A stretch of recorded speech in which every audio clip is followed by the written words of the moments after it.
Saturday Night Virus begins now. This is as disorganized as it comes. Aye, are you ready, laddies? Stop fiddling with your tiny pricks. One dark winter's night as a bitter wind blew through New York City, four wee laddies said goodbye to commercial radio, pulling the feeding tube at K-Rock before that crapshite David Lee Bloody Roth came on board. Little girls cried in the streets, boys smoked cigarettes and looked moody. It was a long winter.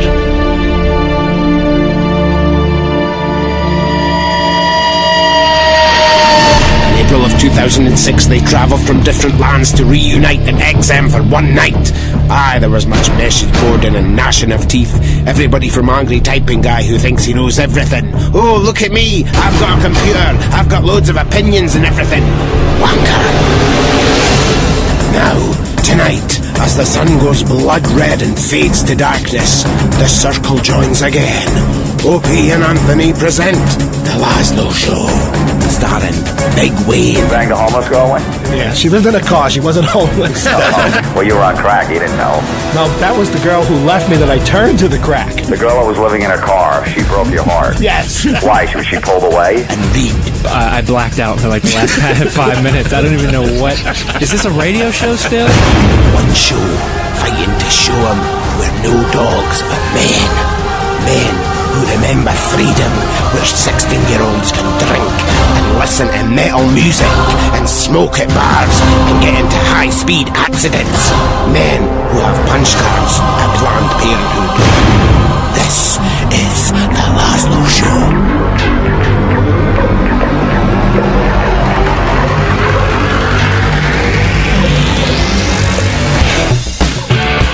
Lazlow Show, episode 29. It's the Forgotten Summer episode. You ever feel like you're about to be drowned in the bathtub of the cosmos? Well, tonight on the show, Big Wayne, Reed, our old friend Todd Hansen is going to be coming by. He's with The Onion. Also, oh, look, a little mashup action. He's the man who was thrown off stage at Cousin Ed's wedding 2 weeks ago. Dirty Diamond will be performing tonight. Also, we've got some rap from Chinatown, some sexual harassment training videos, some Jaguar Skills music, also men that like to have sex with dolls. We're going to be listening to some weird 70s TV commercials, plus Reed has had a tragic loss that will make all of you smile. But since we always start the show off with a mashup, here's a band called Lobster Dust. Everybody do it again. You know what this is? We gonna give y'all 5 seconds to put your drink down and report to the dance floor. Party people! 5 seconds is up. Yeah. 12 a.m. on my way to the club. 1 a.m. DJ made it a rub. 2 a.m. now I'm getting with her. 3 a.m. now I'm splitting with her.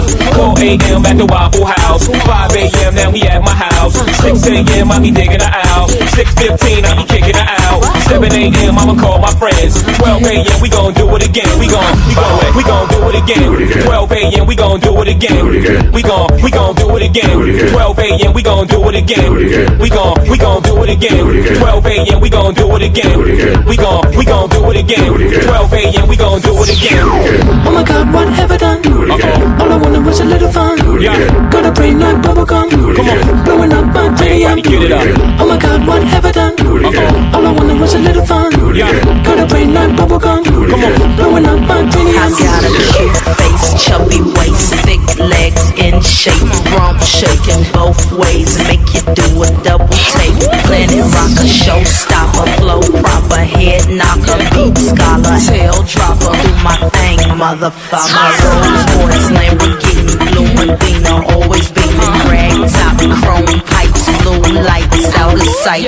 Long way, sold in, fan again, sold in, make that money, throw it in, booty bouncing, go ahead. Everybody here, get it out of control, get your backs off the wall. Cause misdemeanor said So, everybody here, get it out of control, get your backs off the wall. Cause misdemeanor said So,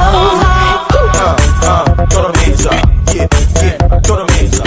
Hey, let's go, throw them hands up, yeah, throw them hands up. 12 I'm checking the mix. 3 a.m. now buy me drinks. 4 a.m. exit the club. 5 a.m. think you're getting some buck. 6 a.m. nigga still ain't bust. 6:15 nigga will get up. 7 a.m. gotta tell my friends. 12 a.m. I'ma do it again. I'ma do it again. 12 a.m. I'ma do it again. I'ma do it again. 12 a.m. I'ma do it again. I'ma do it again. 12 a.m. I'ma do it again. I'ma do it again. 12 a.m. I'ma do it again.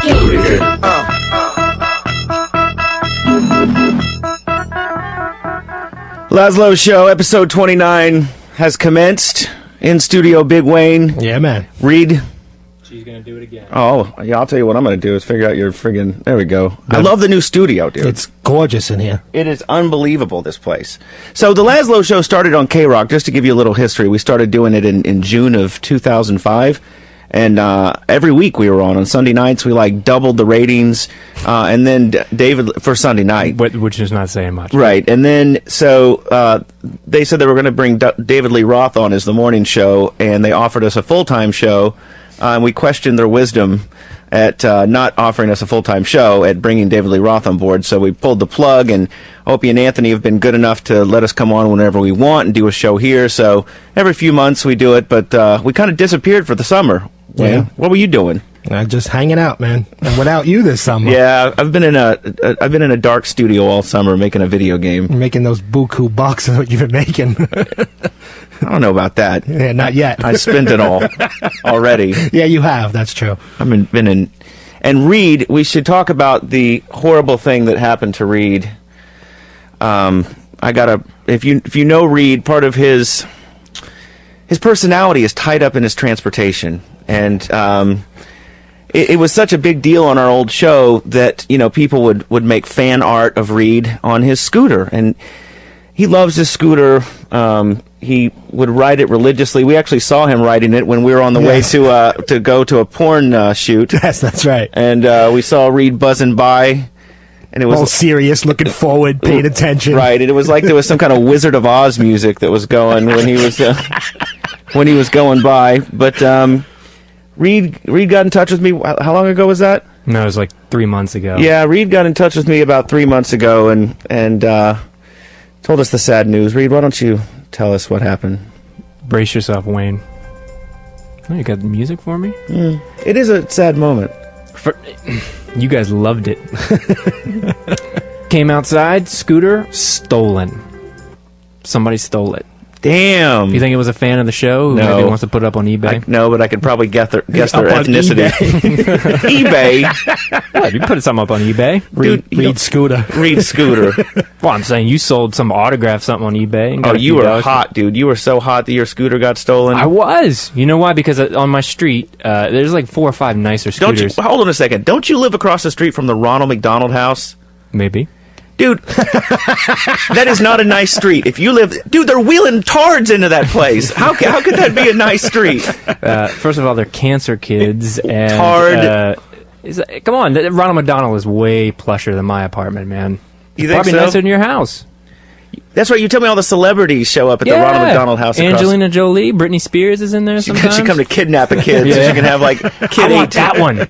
Right. Yeah. No, it's a nice street. Did you? Yeah, obviously nice because people are clipping your bike. Yeah. No, so you know, so I come out, it's just gone, just no sign of the bike at all. So I'm like, well, shit. So I go up to the police station up the block, and those guys don't want to help you. So it's like Barney Miller off in that motherfucker. You show up like with a tear in your eye. My scooter. I kind of did. Took my scooter. Yeah, I don't think the guy realized how much it meant to me. And then so he's like, well, I can't do nothing for you. You're going to have to go and stand on the curb and call 911. Wait, hold on a second. You have to leave the police station and then go dial 911. Pretty much. That is exactly... You're standing in the police station, right? And he tells you to go out front because you can't dial 911 from the reception area. You got to go to the site of the incident and dial 911 because he could not be bothered to help me. So I go all the way back, stand where my scooter was stolen, call 911. Clearly, it's not an emergency. I'm tying up the lines when somebody's probably getting shivved up the street, and so he says, well, that's fine. Okay, so your scooter got stolen. Let me get the exact address of that. And so I tell him, and he's like, all right, now please hang on for a recorded message. So then this live guy hangs up, and this recorded message comes on and says, due to the high volume of incidents in your area, it may take a while for the police to come. Please be patient and hang on. Fucking Flavor Flav was right. Dude, 911 is a joke. They don't care. They don't want to come to my neighborhood, man. So you could have been bleeding. I could have been bleeding, and they put you on a recording that tells you, due to the high number of incidents in your area, we don't want to come by. High number of incidents. Yeah, it was so vague. How many other scooters are in your area? Do you ever see any? Yeah, it's like 4 on my street that are way nicer than mine. So why they lifted mine, I don't know. But what are them Ronald McDonald kids be riding around on it? But you pulled up tonight on a new one. I got a new one. Does that feel good? Yeah, it's all right. It's not as good as the old one. Really? No. It's cream colored. Cream colored? Cream colored. No self-respecting man owns a cream colored. That's what my brother said. I got 30% gayer, if that was even possible.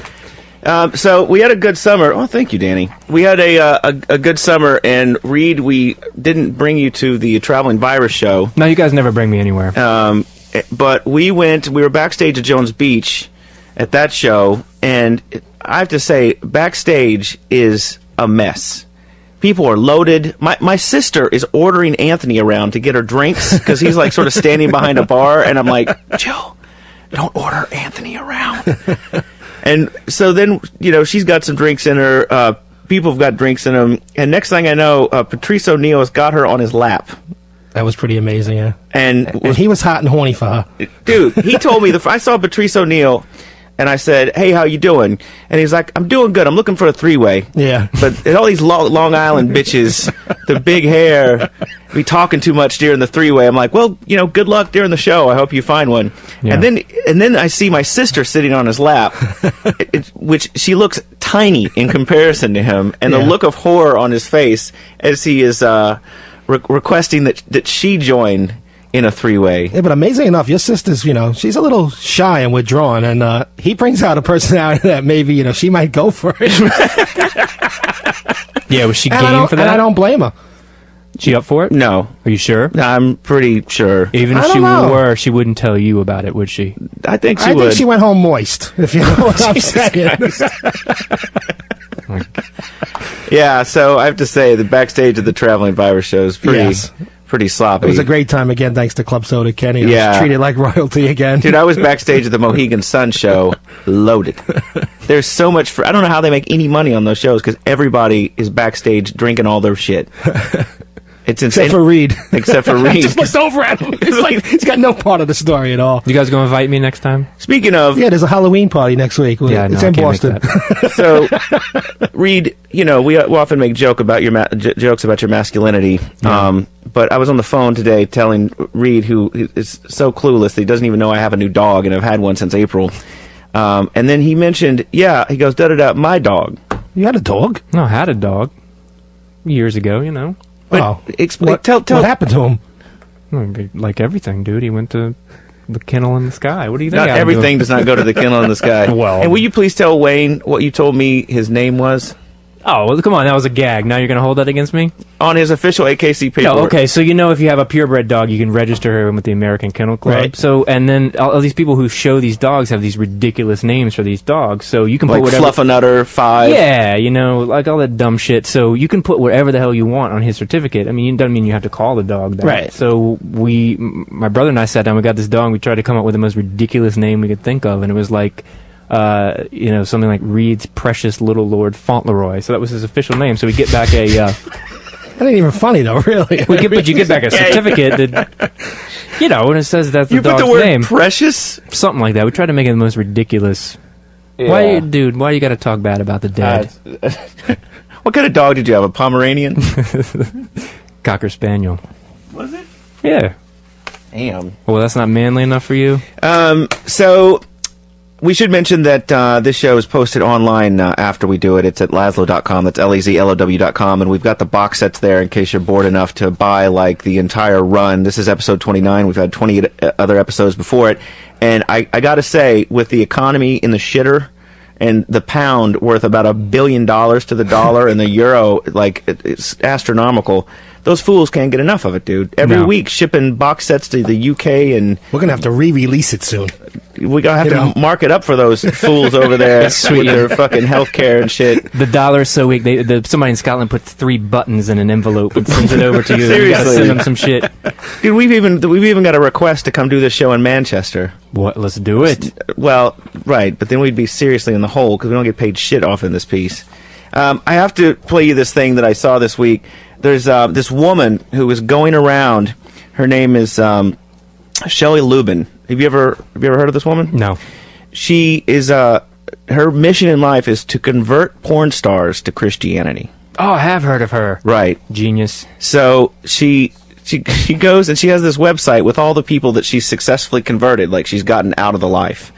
And so her big one this week is Sierra Sin, is the porn star, and she says that she saw her on her MySpace and stalked her on MySpace and said, can I come talk to you? And so she went and she spoke with this porn star who said she came from a violent childhood, moved around a lot. She began stripping at a young age, and it led her to acting in porn movies. And so she films these sort of interactions. She shows up at their house and preaches to them. And I was checking this out on the website. She interviews Sierra Sin. I guess you got to change your name once you become a Christian. You can't roll off into the church and say, "My name is Sierra Sin." No, I thought it was the other way around. I thought when you went porn, you changed your name. No, but you got to change it back. You know what I mean? Right, to Carol. Right.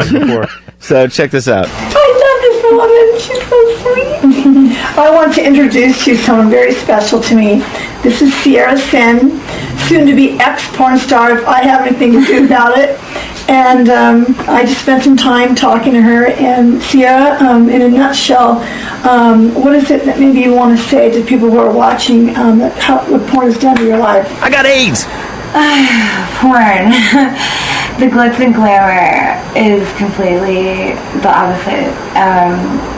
It's shattered my heart. Shattered her heart. I don't think that's a part of her that it's shattered. Wait till I get to the list of the movies that she's actually performed in. It's shattered my heart. It's shattered my mind. I think that might be the Oxycontin that you pop like 15 of a day so that your ass doesn't hurt from...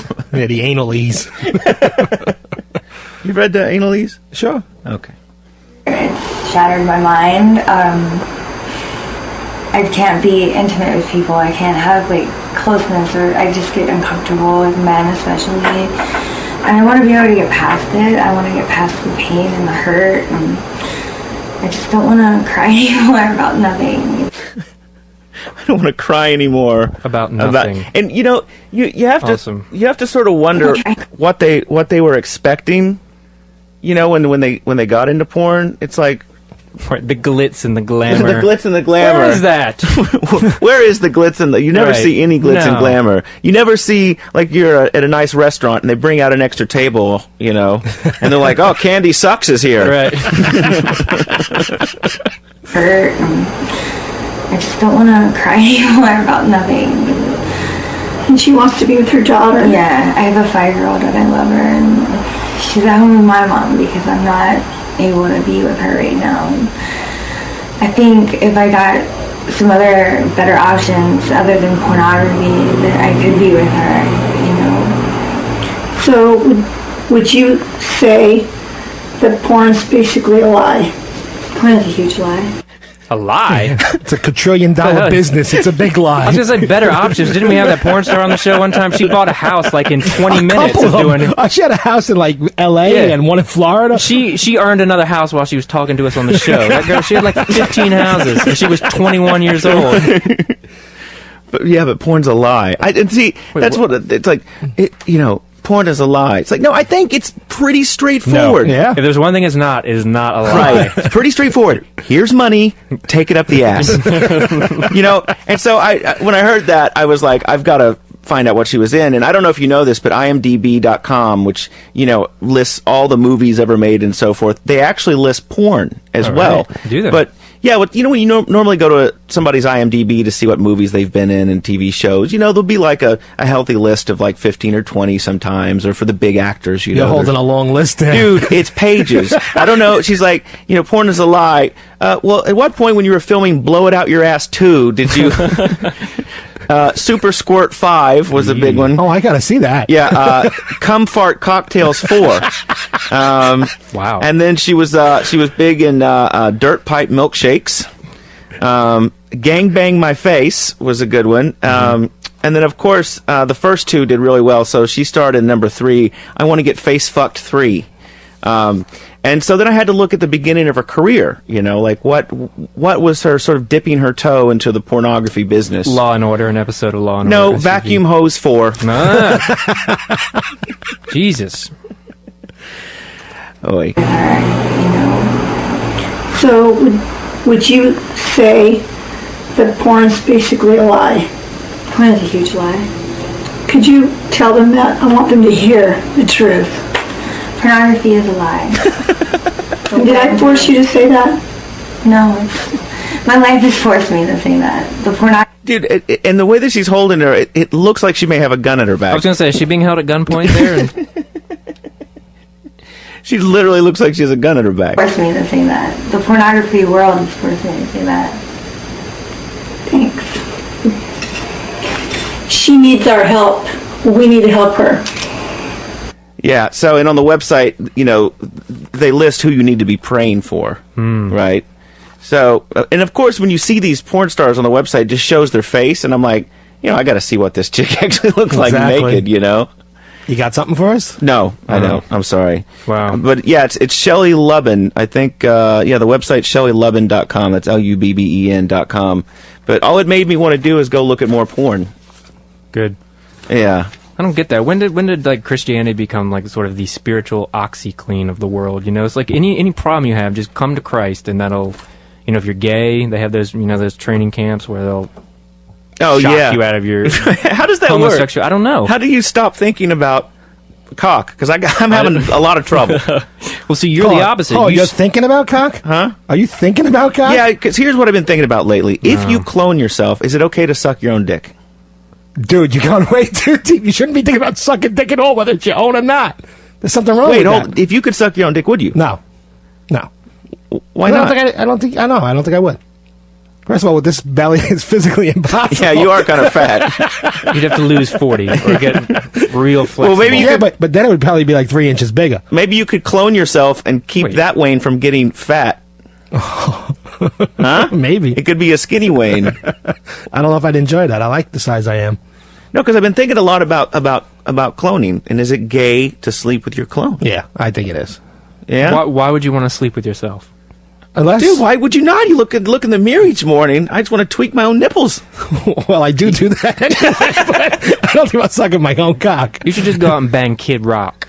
I do look at Kid Rock was up here on the TV screen. People tell you that? People stop you on the street? Still, I told you a homeless man stopped me and asked me for money. Didn't I tell you this? No. I look so much like Kid Rock, because I got the hair past the shoulders, I got a little facial hair, whatever. Yeah. Got that. And you're redneck. You're from I'm the a same redneck. part of the country. And I look, and I've got sort of that Midwest vibe.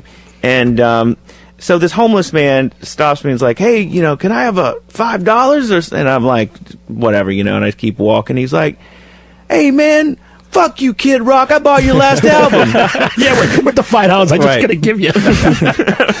But, doesn't that give you hope that you could maybe one day bang Pamela Anderson? Because she'd fuck a dude that looks like Kid Rock. Dude, so she would... At the MTV Music Awards, she was hopping from table to table and fucking people. Giving Hep B to the waiter. I guess it would be amazing one day if you ran into Tommy Lee. He came across and just whacked you once upside the head. Yeah, didn't they have some kind of fisticuffs at the MTV? Who gives a fuck about MTV anyway? They're like high school up in there, man. They were just shoving each other. Yeah, I should mention that you can call into the show. It's 866-969-1969 or 866-WOW-1-WOW. Later on in the show, we've got Todd Hansen, who's from The Onion, and who evidently has some kind of weird fetish for John Benet Ramsey. John Benet Ramsey. Still holding that against him. He makes one comment 2 years ago. He knew where the body was. Dude, I was talking to him on the phone, and he brought up John Benet. No, he did not. Sure. What did he say? Well, we were talking, and he just sort of like drifted off for a second, and he was sort of humming a tune, and I was like, "What's that song?" And he said, "It's the song, the last performance she did before she died." So I think he downloaded it from BitTorrent or something. So let's see if the phones actually work today. Oliver in Texas, you're on the Lazlow Show. What's up, buddy? Hey, Lazlow. I've called before, but I heard you talking about fucking your clone. Yeah, man. I don't think it's gay, but I've actually thought about that myself. Because, your clone might be somebody else. I might have a different mentality. You might think differently about it. But then again, he might be, a mentally and physically exact copy of you. So he might be thinking the same thing.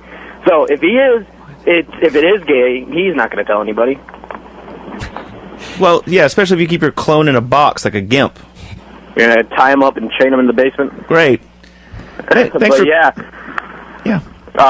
That's what I wanted to say, man. I'm checking out then. All right, good luck on the... Sounds like you sucked a cock. He thought about that more than you. Yeah. I didn't think that was even possible. And the state that he's from is real close. He had that shit on a dry erase board, how it would all work out, man. He's sitting there working out some kind of Pythagorean theorem and shit. What state was he calling from? Texas. Oh, okay. Sweet. Hey, I got family from Texas. Dude, you redneck. Take it easy. Dude, you're from Virginia. I don't want to hear shit. The only one that really represents NYC is Wayne. True. Who is... has spent a summer full of pills, I have to say.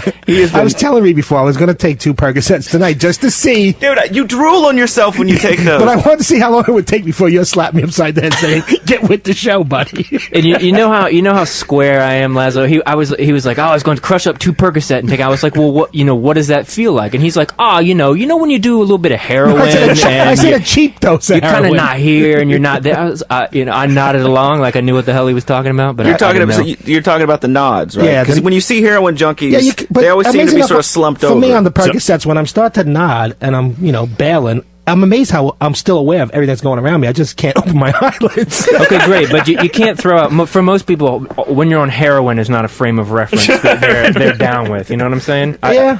Heroin, Lazlow, ever? No way, dude. Oh, okay, right. No way. I didn't live in Queens. Yeah, well. Yeah, and I'm talking to Wayne. Somehow we got on the topic of guns the other day, and I said, have you ever, carried a gun? And he's like, of course. And I was like, what are you talking about? And he's like, yeah, he's like, you got to when you're moving blow. And I was like, oh, of course.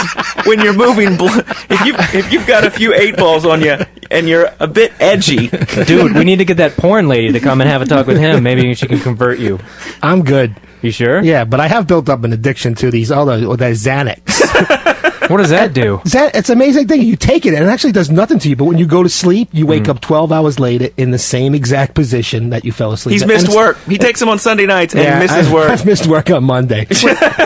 You taking regular trips down to Mexico? They think it's a regular drinking problem. They tried to do... Wayne works in construction. He has to wake up at like 6 in the morning. This morning, 4:30. And, he was working construction all day today. So he's got to sort of be on the job and be on the ball. Right. And he's taking these... I had a Sunday night is the problem.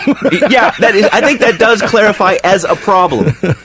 Because I want the person who's building my house to be tripping balls on Xanax. Just so you know, industry standard, they're all pretty much high. So everything is up to code and all that? Yeah. Good. You don't work on elevators, do you? No, we're functioning cars. Dude, I have to... listen, our buddy Carpenter Chris, who was also known as Chemical Chris. By the way, Chemical Chris got some fan mail. Oh, did he? Yes. He got... well, hopefully him and his girl Tila are listening tonight. So, Chemical Chris... Now, see, you got me all lost on the whole point. He works in construction, and these guys, he tells me the stories. Doing rails at noon. Yep, that's great. Go into the bars. Yeah. All these construction guys in New York City, dude, hit the bars at lunch and shotgun beers. Yeah, you gotta throw 3 back and then probably have 1 quick one for the road. So that's 4 in a half hour, 40 minutes. And then you wonder why scaffolding is falling and cracking motherfuckers on the head. Well, I was just talking to Wayne earlier. I was like, hey, dude, what are you doing? He's like, oh, I was working today. I was building a handicap ramp. Yeah, well, what could go wrong there? That motherfucker's gonna roll off the side of that shit, dude. That doesn't need to be up to spec. Yeah, he tells me he's building this handicap ramp for this guy, and the guy rolls out in his wheelchair, and he's like, you're gonna have to come back in a couple weeks and take us down, because I'll be dead. For like 7 hours, I'm keeping the guy entertained with little tidbits. And at the end of the day, he comes over, he gives me a little tip. But you have to tell him that he told you at the beginning of the job that he's dying. Yeah, he's got pancreatic cancer, but it's 18 months. It's already, it's like usually you go pretty quick. Well, why bother with the ramp? Well, I guess it's why, because you can't go downstairs on a fucking you want wheelchair. to get out in his front yard and some fresh air. All right. But as I'm doing the work, he's sitting on his porch, and I'm doing a little. And at the end of the day, he comes over, he gives me a little tip, and he says, "From the wheelchair," he goes, "You'll be back in 2 weeks to take that all down. There's no way my wife wants that fucking thing on the front of the house." Gruesome. Exactly. But he should give you a lot of tip, man. If he's dying, he may as well just give it all away to you. Don't work like that. Do you see anything in his house that maybe you wanted him to leave you? me? Yeah. Yeah, I seen some tools in the garage. I would. Did you ask? No. Are you sure? You want to call him now and maybe he'll cut you in? He might be listening. You never know. I don't think so. If I had 2 weeks to live, I wouldn't be listening Dude, to if I this had 2 weeks bullshit. to live, my face would be between strippers' tits 24/7. I'd be cranking the new Kid Rock album, and no, I wouldn't. What would you do if you had 2 weeks to live? Man, probably some Xanax or whatever the hell this motherfucker does every single day when he's on the job. Paul in New Jersey, what's up? You're on the Lazlow Show. Yo, man, I heard you guys talking about Xanax. Yeah. You sound like you're on one right now. Fuck, yeah, I had a beer and Xanax cocktail. Yeah, what's that called? That's called biscuits and gravy, isn't it? I think so, yeah, man. No, I just heard you talking about it, and it's fucking crazy, because I'm a paramedic firefighter. See, and Reed, and you're worried about what the fuck I do for a living? And I down, like, at least 10 milligrams a fucking day, and I'm good at my job, but without it, I've been on this shit for 12 years. So what are you taking, 5.2 milligrams? You got it, yeah. What are you, a Mexican pharmacist? I know what they come in, and every once in a while you get these, what are they, 0.5s or something like that? Those you need like you need like 20 of those just to get a buzz. 20? 20. Yeah. Suck. My tolerance is so fucking high, I need like 10, 12 milligrams a day to fucking... It's like a reset button. How do you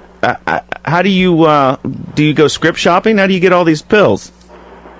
He just said he's a paramedic. He's a paramedic, dude. Well, alright, I'm sure everyone's heard the secret. One pharmacy has my insurance, and 4 other pharmacies I don't have insurance. So I get, Jesus Christ, 9, 18, 27, about 450 Xanax a month, 2 milligrams. Have you ever thought that might be a problem? Oh no, not at all. Yeah. me either. Thanks, man. Awesome. I wonder if he's handy and he could come over to my apartment and build something. You think it's affected his speech? Yeah, no. He sounded like a ball. Dude, don't be busting on our fans, man. He didn't say he was a fan. Wait, but he never explained how he went to the pharmacy. But where do you get the prescription from? Don't you have to have a prescription? I'm told that it's one of the easiest prescriptions to get. That all you got to do is go to your doctor and say you're having a little anxiety, and he'll easily write. And they're not going to get 100, but he'll start you off with 20. Oh, no dude, problem. they gave me some. Yeah, I went to the doctor and said that I was. Those doctors get paid to give. That's how it's got to work. They got to write the prescription, man. I went to my doctor and said, I've been working. This is during GTA San Andreas. I said, I've been working like insane, and I'm having these like attacks because I'm not sleeping, and so I'm a mess. Mm-hmm. And he's like, well, maybe you should sleep. And I go, I can't sleep. You don't understand. This project's got to get done. He's like, all right, here's some Xanax. I'm like, oh, great, thanks. What did it do for you? Same thing? I was too scared to take it. You still got it? Sell it to your boy here. You fucking hoarder. He'll give you $5 a piece. They're going to lose their expiration date. You know what I'm saying? Give them up. Brian in Fargo, you're on the Lazlow Show. What's up? Hey, I want to talk to the Mexican pharmacist out of the bunch there. Yeah, go. That's Big Wayne. Hey, so I've got triazidone. Never heard of it. Is that good stuff for you? I don't know. You want to send a couple our way? I take like 450 milligrams a night. Jesus. What does it do to you? Puts me to sleep pretty much. Yeah, that's basically what they all do. But how does it work with an erection? Can you function? Yeah. You can function? Can function. Yeah, I can function too. So okay. Send us a couple. There you go. Could you? No, a lot of guys say they can't function. A lot of guys say, they just get so fucking wasted they can't even get an erection. Yeah. Any kind of antidepressant, they tell you can't function. I don't have that problem. But can you fuck your clone on it? Yeah, well, there you go. Yeah. Thanks, man. Speaking of, it's gonna be a drug show. All of a sudden. You know what? I was going through the last show to pull a couple of bits for the promo. It's been running all week. Saying we were going to be on the air tonight. And I went through. And do you remember on the last show we could not get off the topic of autoerotic asphyxiation? There was guys going, yeah, man, I love to choke myself and jack off. It's like, and then like 15 minutes later, another call. Hey, you never know what nerve you're going to hit. And see, just then, Wayne, he likes to brag about how long he can last. It's not bragging. Sometimes it's a problem. I think it's a... it's a good problem sometimes. My nickname's Jackrabbit Jones. It's over in 60 seconds like a fucking Geico commercial. You're mid-30s, fool. That's right, fool. But he tells me the older you get... the longer you last. The longer you last. And so then he starts giving me tips on lasting longer. What do you got? Take 450 I asked him, I'm like, well, what do you think about when you're trying not to go? And he says curry. Yeah, curry. It's multiple things. I mean, it's not. I don't. It's a mental thing. I don't know. I can release when I want to release, and I can hold it back when I want to hold back. What does curry do for you? Yeah, you know, like how they used to say you think about, a baseball game. He thinks about the Indian buffet. I think about food. Curry is a thing. Yeah, and it's a great thing. I love it. There's this Indian buffet that he really likes to go to. And he explains to me that he thinks about going through the buffet line to keep from coming while he's fucking. Yeah, but sometimes it's good for me, but for my partner. Now, sometimes I'm giving ultimatums, you know, and it's like being at Great Adventure and it's 10 o'clock and they tell you the amusement park is closing in 10 minutes and now you're fucking panicking. You're like, holy shit. Man, if you're ever with a girl and you tell her, oh, by the way, that was great, but I was thinking of beef vindaloo about 5 minutes ago, she is so out the door. No, I don't. Do you ever tell your girl? She knows I think of many of things. Yeah, the other thing he told me, what was it? Oh, Willie Mays. Yeah, sure. That was. What the fuck are you thinking about Willie Mays? Well, that's baseball, man. That's classic. That's actually when I was in my 20s. I used to think of that stuff to try and think I was going to hold out. You don't think I finished in a minute and a half? I had to do an hour of foreplay. So I felt like I was at least doing something right. Well, and you were banging somebody who lived in a car, so you were worried somebody was going to come along. See, this is what I was never worried about anybody coming along. This is what you get when you hang out with Wayne on the beach, who, by the way, this summer, there's this weird homoerotic thing that's happened between him and Chemical Chris, two carpenters, right?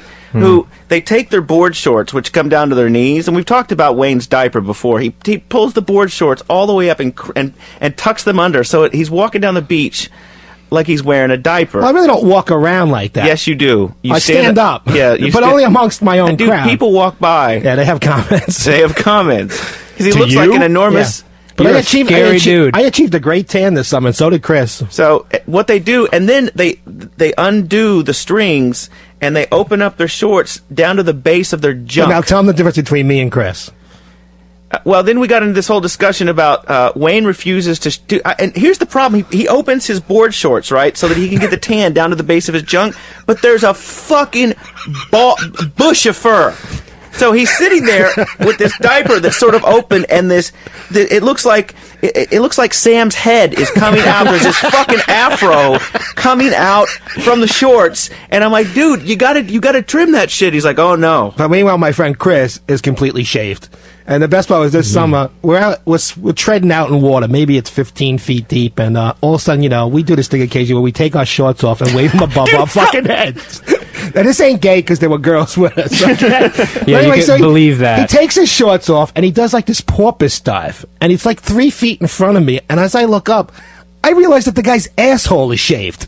And I'm like, that's a little bit much, but... Wait, you saw his... Oh, right, I was right into the taint in the asshole. It was completely shaved. And I was like, how often... What's the maintenance on that? How often do you got to do it?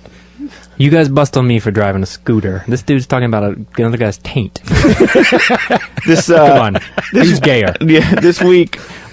Reed emailed me something, speaking of Texas, something that reminded me of my homeland back in Oklahoma and Missouri. This commercial that's running out, I guess, in the South and the Midwest for this device. Yeah, it's some... have you seen this thing? No, it's this... Basically, a big piece of metal that you slide under your mattress, and it's a rack for your shotgun. It's a shotgun rack for the side of the bed, so you can have it right near you. But I've seen other ones that are on the side of the bed that you can actually keep a pistol or a shotgun in. Who are you going to shoot? You never know. Over 100 million Americans keep guns in their homes for protection. The Second Amendment to the Constitution guarantees all Americans the right to keep and bear arms, but these arms must be accessible. The patented backup gun rack keeps your shotgun at your bedside and is easily hidden by blankets and sheets. The patented backup device slides easily between your mattress and box spring and mounts your shotgun flush at your bedside, enabling access to your shotgun while in the lying position in your bed. Which is always good, because down there, if the woman starts to get mouthy, she's got to think, that motherfucker does have a loaded shotgun on the side of the bed. Because you don't have to get out of bed to blow away a motherfucker. You need it right there. The lying position in your bed. For only $39.95, you can own the backup to make your guns accessible to you when you need them, yet hidden and out of the way when you don't. For only $39.95, nice you'll get price. the valuable time that may be needed to adequately protect you and your home. It's the smartest money you'll spend. Is there some kind of home invasion thing going on we don't know about in the Midwest or something? Well, there is in Long Island, but I gotta say, if the guy's going to the point of having a gun, he's probably got landmines outside his fucking house, man. Oh, really? Dude, it's typically these folks, you don't want to steal none of their shit anyway. Right, what do they got? Yeah. What do you got? Oh, I got a DVD player. Great, I could buy that for $50. Right. It's the smartest money you'll spend in your life. Get up now and call the number on your screen. Make your firearms accessible by ordering the backup. It's adjustable to fit any shotgun. Many customers are buying one for each side of the bed. Call or go online. The backup is not intended for use in homes with children. Dude. While we're on the subject of guns, any of you guys ever gone hunting? Ever just gone and shot a deer or anything? No, a lot of fishing. No, my gun doesn't leave my bed. I'm upstate last week, and I'm aware that hunting season started. And on my way home, I'm driving home, and out in front of me, I see this little fucking Toyota Corolla. And I meant to take pictures so you guys could see it. And, the car is fucking tiny. And I'm saying, what the fuck does this guy got on the hood of his car? And as I pull up alongside him, he's got a fucking deer on the car. Oh, yeah. But hold on, the deer is so fucking big, he's got it laying on the hood of the car, on the top of the car, above your head. The head is hanging off, hitting the fucking driver's side fucking mirror, and the fucking hoofs are off the other side of the car by about 18 inches. I didn't know whether he was giving me signals he wanted to fucking pass me or not. But I was like that, and then not only that, at one point, me and my old lady pull up right behind him, and the deer's ass is like the size of a fucking grapefruit, okay? And it's split wide open. I'm saying, what did these guys do? Fucking hammer the deer after they fucking killed it? Dude, I saw the most fucked up video. Have you seen this video where the bear hunters? Yes. And they shoot the bear and then they fuck it? Yeah. What? Yeah. Yeah. Is it dead? And you know how they attract the fucking bear in? They got fucking bear urine that they fucking spray to make it's like the scent, and the bear will come to the scent because it wants to mate. Or defend its territory. How does urine equal mating? I don't know. I know in Lazlow spraying or Show something like that. I don't know. There's something with the sniffing and... Patrice O'Neal's all into it. Is he? I did see a... with your sister. Yeah, with your sister. Pee on me. Dude, I just couldn't face it. I was like, a man who on stage is it because he's a black guy you couldn't see it with your sister? No, I don't give a shit. You don't? No. But speaking of there's this study that was done this week. They released some of the info that strippers who are in their fertile period, when they can actually, if you bang them, they'll get pregnant, get more tips. They say strippers in heat get more tips than ones that aren't. Yeah, I read that. Yeah, they did this whole... they said it's hormone-induced estrus, I think it's called, or also known as in heat. And so they measured the tips of these women, so they figured out, exactly when their periods were and so forth. And the women, strangely, that were in heat, the guys were giving them tons of money. And you know when they made the least amount of money? When they were on the rag? Yep. Really? Yeah. There you go. Danny's got right there. Ah. Dead bear fucking a chick on top of the bear. Oh, so they don't bang the bear. They actually... yeah, the dick doesn't actually go into the bear, does it? But he is banging the chick on top. He literally just shot that poor bear. Now, how boring does normal sex have to get for you that you think, you know what, to get off, I'm going to have to go fuck on a bear? What happens to you where that is your thing? I tell you, what happens to... Danny shows me the most... Bring up that fucking E.T. thing real quick, dude. When do we have to go to break, anyway? Whatever you want, baby. He sends me some... I'm like, Danny, send me some ideas, for the show. And, he was finishing up. So, he sends me some... he sends me E.T. fucking. Like, literally, a person in an E.T. costume sucking dick. And it looks like E.T. blowing somebody. But E.T. also has a vagina. Really? Yeah. And this is Danny's new favorite website called, eFucked or something? Yeah.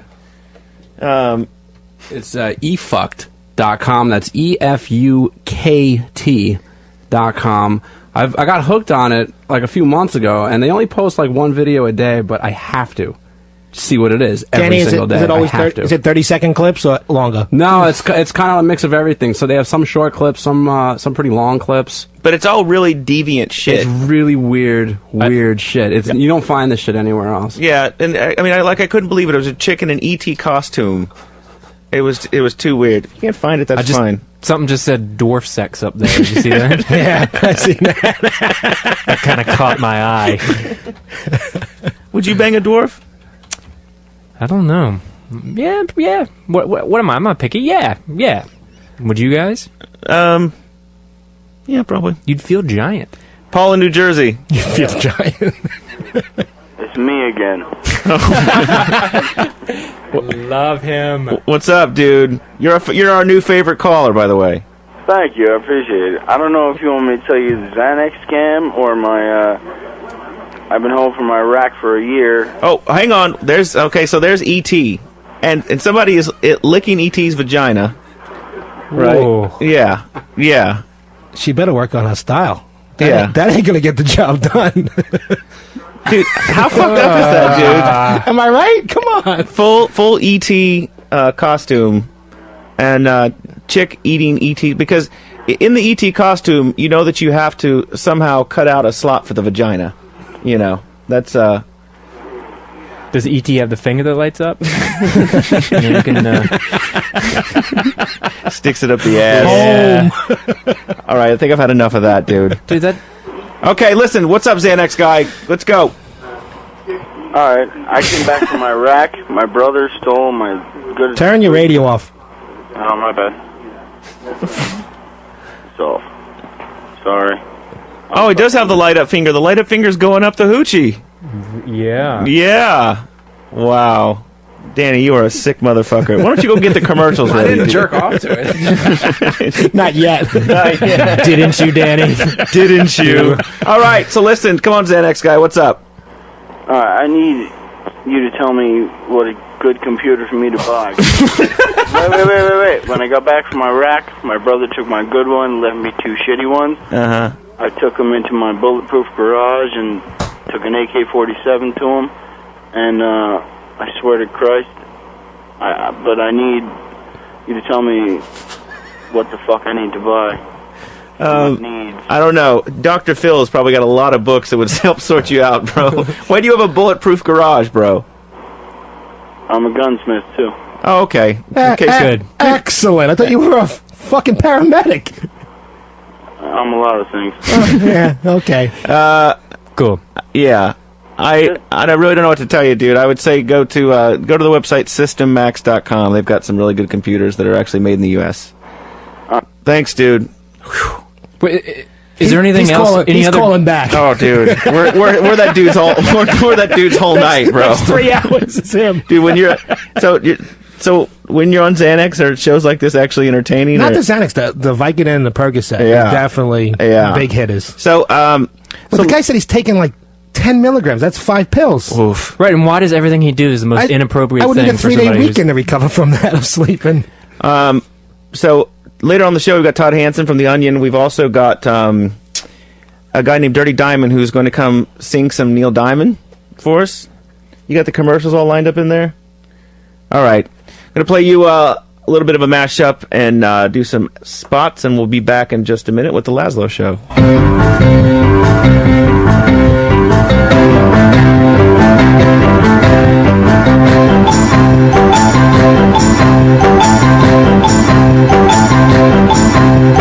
Tried to make me go to rehab. I said no. Yes, I've been black, but when I come back, no. I ain't got the time, and if my daddy thinks I'm fine. The Lazlow Show.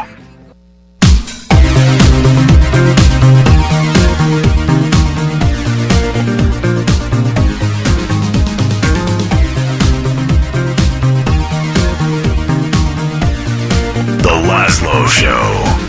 Yo! Episode 29 of The Lazlow Show. Big Wayne, carpenter from Queens. Reed, a writer who wrote a book about the Aussie fucking TV show once. That's going to be my bio? Yeah, that's about the biggest thing you've ever done. Oh, well, besides you were in Grand Theft Auto 3. True, and? Oh, you were in San Andreas. Yes. That's true. That's true. Dude, this is the first time that we have done the Lazlow Show with an audience. Like a legitimate... Yes. There's like people out there on the risers.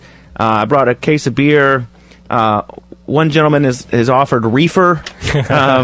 There's only one guy on the riser. Well, there was some other people. Then there's more people coming. By the way, Todd Hansen from the Onion's coming, and we've got Dirty Diamond, who says I guess he alters Neil Diamond songs, and he was at Cousin Ed's wedding, which, by the way, Cousin Ed married like a 12-year-old or something, and Great. Dude, it was the cultural disparity. Ed's like in his late 30s. You know, he's a rock DJ down at YSP in Philly before CBS has been slowly blowing its brains out and trying to lose all its ratings as fast as possible. But so he's got sort of this rock and roll crowd, and then his fiancée, who was quite young, 15, 17 years younger than him or something.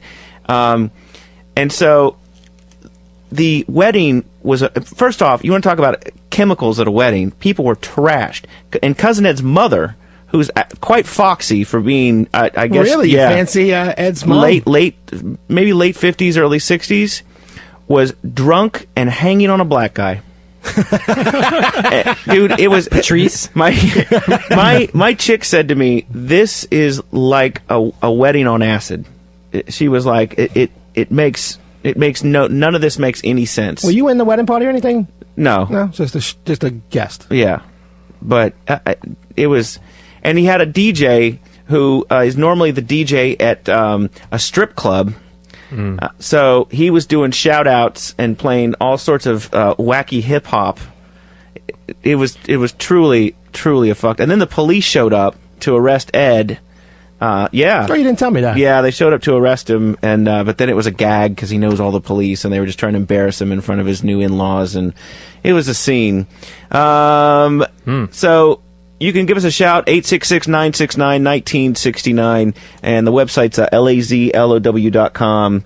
Like I said, we've got the box set on there, and people pick up previous episodes, and Wayne signs the box set, and so does Reed, and I print out the this ceremonial letter from all of us, and so it's like pulling fucking teeth getting Wayne to sign them because they disappear at his house and then they show don't up. Disappear, but it takes me a little bit of time. Yeah, it takes a little bit of time, and they all come back like he's been rolling blunts on them, and they come back, and his signature, because I've got a couple of the previous ones he signed, completely different, and you know how a girl's handwriting is kind of a little bit more, I don't know, flowery, and they have sort of bigger strokes.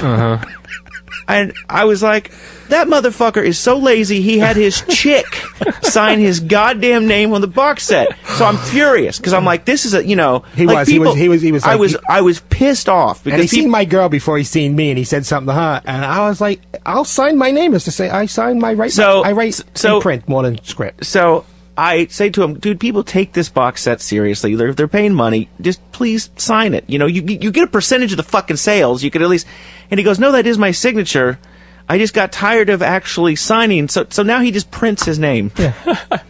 It's not a signature. It's Wayne. It was a Stony. If I remember correctly, he gave me it like on a Saturday, and on a Monday morning, he called me. He was like, "You got them?" And I was like, "Yeah, I signed them." Came home fucking Tuesday from work, signed them, and then like I think your girl picked them up at my house. I think I left them outside the door, which seems to be a pretty good method, right? It's only like 20 he has to say. I write a message on there. Yeah, I noticed you do. Yeah, I'm going to start leaving my fingertips because I'm usually smoking, and I realize they get resonated, and I'm going to start to leave my fingerprint instead of my signature. So one of the things that we always did on the show was we would play rap from different parts of the world. We had like Norwegian rap and rap from Thailand, and because it's interesting to us to see other countries try to sort of steal that ghetto persona of New York and L.A. Gangbangers. People in Sweden talking about how tough it is with, socialized medicine and free college. And snow! Yeah. But Reed found a pretty interesting bit of music right after the last show. I guess it's a band out of New York City called the Notorious MSG. That's right, yeah. And it's three guys who were in Chinatown. They were delivery guys, and so they started rapping. And their rap names are Hong Kong Fever, Down Low Maine, and the Hunan Bomb. They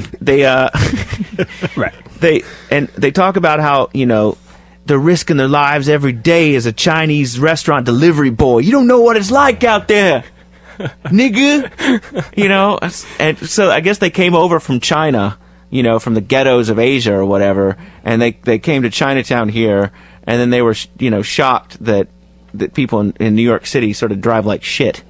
But they did this song, and I downloaded a little bit of it, so take a check it out. It's the Notorious MSG. Good start, I guess. Sure. Too much of an opening. They should have started talking already, though. Don't you think? No, this is the best part of the song. MSG with the hot track, lyrical ginsu cutting off your nutsack. Whoa. Hey, now. Whoa. Right there. They throw it out right at the beginning, dude. What? You just then they're going to cut off your nutsack. That's what's in your fucking low main. There's some crazy torture going on over in Asia, bro. It was. Well, they have to establish their street cred right up front because they know you're going to joke on them. Right. SG with the hot track, lyrical ginsu cutting off your nutsack. I feel no pain, I'm insane. Smoke your ass and eat the bowl of chow mein. I'm a genuine Chinatown OG. Original recipe, KFC. New day. No, so what does KFC have to do? Promoting the chicken for the Chinese people. That's great. It rhymes. It's sweet when the most Asian racist thing actually comes from Asians. Like if you tried to make an Asian stereotype that was more than that, that's just ever seen Breakfast at Tiffany's? That's like Mickey Rooney in Breakfast at Tiffany's. Oh no. New day, a new game. Say your baking soda and say it's cocaine. China white bitch, I'm a pimp. Never slip, pick my nose with a pair of chopstick. I run in them holes just to pay the rent. I turn out your girl for $1.50. I love how everybody in rap suddenly becomes a pimp. Yeah. Do you know what I mean? Like, I'm turning out hoes. Are ya? Are you right for $1.50, and yet somehow you're on a bike delivering noodles? If you're really knee deep in pussy and dollar bills, would you be riding a bike? No. Yeah. Right. What are you doing? And you roll by your girls on your fucking duct taped up mountain bike. Yeah. That's just for tax purposes. You know, they got to hide their cash somewhere. Yeah, exactly. You roll by with a bunch of food on the handlebar. You about to make money, bitch. Your girl for $1.50. Come on. Chinatown, a hustler. Living die like a Chinatown, a hustler. Bonafide, crazy mother sucker. In the town, that's the mother to the hustler. Chinatown, a hustler. Yeah, you get the. They're Chinatown hustlers, but they don't want to say the word motherfucker, and so they say mother sucker. Yeah, right. They talk about cutting off your nutsack, but the word motherfucker evidently is just that will shame their dead ancestors. Speaking of nutsack, wow. The last 2 or 3 months, I have made it a policy to try to go see theater in New York City. You know, I moved here from the Midwest, and every time somebody comes to see us out here, they're like so excited to go see musicals and plays. And I mean, Wayne, when's the last time you actually went and saw a musical or a play? Yes. So it's like you live here, you never go. So I was like, you know what, we should go. So I wanted to go check out that Avenue Q, which has got sort of the puppets in it. Puppets fucking and gay puppets hitting on each other. All right, cool, fine, whatever. So then there's this show here in New York called Spring Awakening that is like, everybody's raving about it. It won like 8 Tony Awards, so I paid like $8 million for a fucking seat at this thing. And, you know, I go, and it's sort of cool. It's supposed to like set in Germany in the 1800s. But all of a sudden, the guy and the girl start making out. I'm like, okay, that, you know, those make-out scenes in theater or whatever. Rips off her shirt. Full nudity in the theater. That's why you paid. That's what was, let's say, the billion-dollar porn business. Throws her on the ground, pulls his pants down to where you see his ass, and starts humping her. Yeah. Right? So then the lights go down, it's intermission. Everybody's like, whew, you know, it's got a little saucy. So I'm like, okay. So go get a scotch, come back. The lights go up. Still fucking. Still fucking. Still fucking. That like the intermission was during the fucking. That's like Wayne. Man, he can hold out a long time, man. So I'm shocked, because I didn't think you saw breasts on Broadway. That's great. I didn't think that was sort of the vibe. Yeah. And then it starts to progress, and then there's a couple of these German schoolboys, because it's set in like this prep school or whatever, who are talking to each other, and then they start making out. Man-on-man action rose away. Because there's none of that on Broadway. And there's no dude, one's gay on Broadway. No wonder people from the South and the Midwest come out here for a little culture, and everything on Broadway is man-on-man action. And dude, my chick is digging her fingernails into my leg, and she's closing her eyes, going ooh, because you don't want to see. Like, it bothers her more than it bothers me. Yeah, I saw that. I love the one of the songs in Spring Awakening towards the end. The chorus, the whole chorus is just like fuck. They just repeat fuck over and over again. It's like I was sitting. We're breaking boundaries on Broadway, man. It's so artistic. What do you do? We sing about fuck, and then two guys make out. Wow, fucking genius! I think I'm going to go again just so I can just sit there at intermission and see the horrified tourists. Because how many families did you see that brought their kids who were dressed up in like a skirt and a nice like white shirt, and they were 15 years old? Yep. Somebody became an adult today at Broadway. I know it was. Avenue Q's the same way. I know. They're singing about jacking off, all this. And then the other thing was they had a scene in this where the schoolboys are sitting around and they throw some money on the ground and begin to jack off on the money. It's called a circle jerk. I understand that, but I've never known that money was involved. The person to shoot their load on the money wins it. This is like in a musical. Yeah, but wouldn't you rather have that than some 42nd Street bullshit with people dancing around in sailor suits? I don't know. I don't know Really? if I need to see a circle jerk, and I never knew that's what you did in circle jerks, was if you hit the money, you get to keep it. Right, or that puppets masturbated. I didn't know that. But you didn't like the show? Speaking of, it was good. See? But I got thrown off by the man-on-man action. Yeah. It's like 6 Feet Under on HBO. Good show. A lot of man-on-man action. Yeah, freaked me out a little. Yeah, freaked me out a little, I gotta say. That's cool. Todd Hansen is here, and we're going to get with him in just a minute. And speaking of people fucking puppets, we'll be talking about the real doll. So I've got some clips from a documentary of people that fuck real dolls. Did you see this documentary? No. It's called Guys and Dolls. Dude, it's genius. So we'll I'll give it a shot one day if you get one. They're like $5,000 though. That's what I'm saying. They... You get one. I'll give you if it's real or not. Yeah, but where do you hide that? That's the problem with porn. Like you can stash in a dresser and all your weird shit you can kind of hide away. But the real doll, that's going to sit right out there on the couch. Do you remember when we found the torso at K-Rock? Yes, I do. And that fucking thing was nasty. Yeah, that was Howard's old. Yeah, they are $5,000, and in this documentary, they show one guy who's obsessive. He owns probably $100,000 worth of them, and they're walking around his house, and there's literally legs coming out from under the couch. I would check one out. Really? I'd go. Hey, what the fuck? You do anything once? Yeah, but would you spend $5,000? No, that's what I'm saying. I'm hoping someone would, like Laz will buy me one. I'm not buying you a doll to fuck. Forget that, man. You know what we should do is we should do a quick break, and then we'll bring in Todd Hansen. This is the Lazlow Show. Our website is lazlow.com. You can go on there and buy shit. But we should play a little bit of Jaguar Skills. Did a little bit of a mashup that he sent us. If you remember Jaguar Skills from our show, but we'll be back in just a minute with Todd Hansen from The Onion. Hey, pull up. How you want to do this, bad man? Original gangster, Jaguar Skills. I'm gonna send some DJ right back to rehab. If them ever diss up Batman, run chat with low. Yes, I'm real bad, through the ghetto man, I try them say, oh no.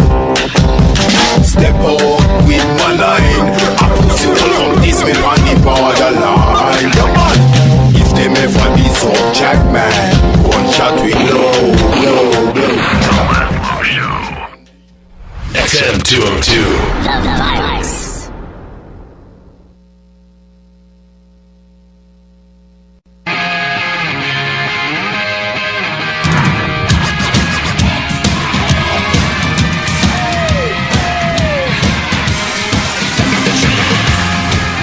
All right.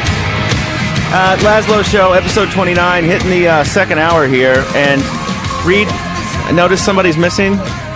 Where is Wayne? Hey, Wayne! There's evidently smoking occurring in Ron and Fez's office. Or were you drinking a beer? No, I was having a cigarette. No, that's why you're out of breath. A little bit. I heard this is the Lazlow Show. It's like, shit, I belong there. Thanks for being so professional, dude. Hey, Todd, what's going on? Todd Hansen. During the break we were talking, there's all these weird videos now, and you see it actually on websites that people say in 2012 is the apocalypse or something. The sound of Guinness. We brought in like 8 Guinness. I feel bad he doesn't have a glass, though. Oh, now he needs a I'm just coaster. going to drink it right. I'm going to drink it right out of the thing. What's this? Like a barbarian. Oh, thanks, dude. And I'm not even going to use a coaster. Hey, man. I am living on the edge, man. The edge. So what is the... That's how I roll. I don't even use coasters, Lazlow. Dude, you're hardcore. I'm hardcore, man. We were talking about your John Bonet thing earlier. That was pretty hardcore. Yeah. But what is the deal with the 2012 thing? Because it's like... it's the Mayan calendar says the world ends in 2012. But there's all these weird technologists and blogs going on about all the signs. Yeah, they said that was going to happen with Y2K, and it didn't happen. Right, so exactly. I don't believe in the end of the world anymore. I think the end of the world is already happening now. Really? Yeah. Well, I mean, judging from... What about 2112? Yeah, that was the joke that we were making when we were in the commercial break. Is I said I think the end of the world is going to happen in 2112, and that Rush predicted it. But actually, Rush didn't say that would be the end of the world. They said that was the year that they rediscovered the guitar. Really? Right? I'm not a big Rush fan. Yeah, really? Not a big Rush fan? We knew one guy that was a Rush fan. Yeah, this Marine that we met. Well, it's hilarious because the whole point of that song is that like civilization collapsed and they illegalized rock and roll, and the temples of the priests of Sirius like rule the world, and then somebody like finds a guitar in a cave. and it's like, what is this strange instrument I found? When I pluck the strings, it makes beautiful music. You know what I mean? And then it's like the revolution, and the rock and roll takes over. It's kind of like Mr. Roboto. Yeah, it's like when I thing. first watched heavy metal. It was just so mind blowing, and somebody always had like a VHS tape of it, for whenever you dropped acid. They're like, dude, this movie's never coming out, man. We just have underground copies because they can't agree on the licensing rights. Mm-hmm. And you'd watch that, and it was like, wow, it's sort of cartoons that have tits. And I remember just being blown away. But that was one of the first rock and roll albums I had. Was the heavy metal soundtrack, and it had let's see, I bet you I can remember all this stuff. It had Veterans of the Psychic Wars by Blue Oyster Cult. But what happened to Cheap Trick? Well, yeah, and what happened to that whole sort of kind of myth? Even Led Zeppelin was singing about the Lord of the Rings. You know what I mean? You mean what happened to it? I think people just aged from age 12 to age 13 and moved on. Yeah, but you don't see rock sort of singing about finding guitars in caves and weird green orbs that float around. Right. Well, speaking of Rush, man, they also had another song. They had another song about a future where cars are illegal. And a dude hides his car in a cave. That's called New York City after Bloomberg does that stupid fucking congestion pricing. I think they had a lot of songs about a future where something cool was illegal. Right. And then some rebel still has it. Right. Yeah. And somehow they solved the world through pinball. Yep. Wasn't that The Who? Oh, whatever.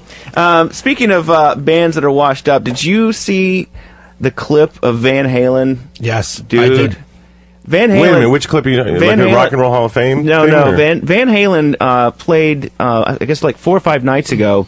And the big reunion tour that they're on now? Yeah, they're doing like the last song of the set, of course, when they come out and do the encore, is Jump. And for some reason... Which is their worst song, by the way. Right. I just want to point that out. Nobody ever admits that. For some reason, the keyboards are not being played live. It's being played off of some kind of digital playback machine. It played it at 48K instead of 44.1, which that's funny. For the purists out there means that it's going to be playing faster and at the wrong pitch. So it's sort of like... this one guy said, this musical guy said, it's like 1.5 semitones off or something. So no matter what chord you play, you can't be in pitch. And you got to hear this, dude. It sounds abysmal. Oh, that's hilarious. So this part, it sounds okay, but it's actually out of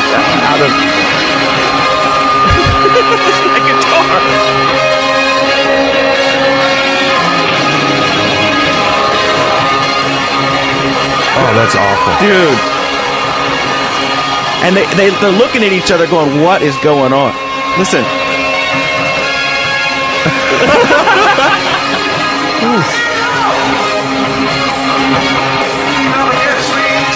Well, this song should get you down because you're out of tune. Wait till they get to the next little guitar solo, dude. It's bad.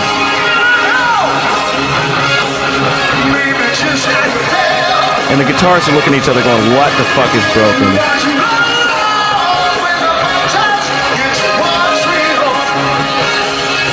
Listen.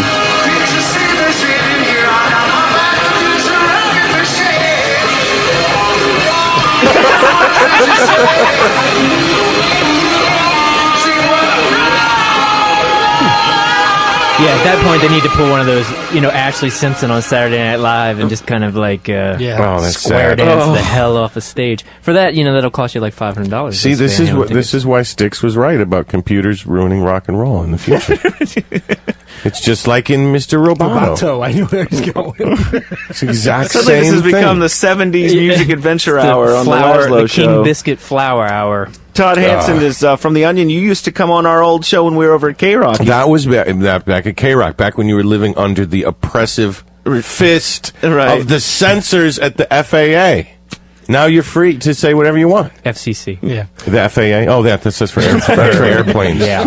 That's for airplanes. But they were bitches too, You dude. still- They were motherfuckers. They Now, were all up in our grill. Yeah, you Now still they'll do can't the- swear on airplanes. they'll Now do- you can on the radio. No, you can. Not on Southwest Airlines. If you're wearing a T-shirt that makes a masturbation joke, they will drag your fucking ass off that plane. They'll send you Show to too much- Guantanamo. Those TSA guys are scary. Brent and PA, what's up? Hey, man, I was reading a couple of websites a while ago where apparently this whole 2012 thing, it's not supposed to be the end of the world. It's supposed to be a new age ushered in where, like, mankind is, I don't know. Is there a new video game console coming out, or what? What's the...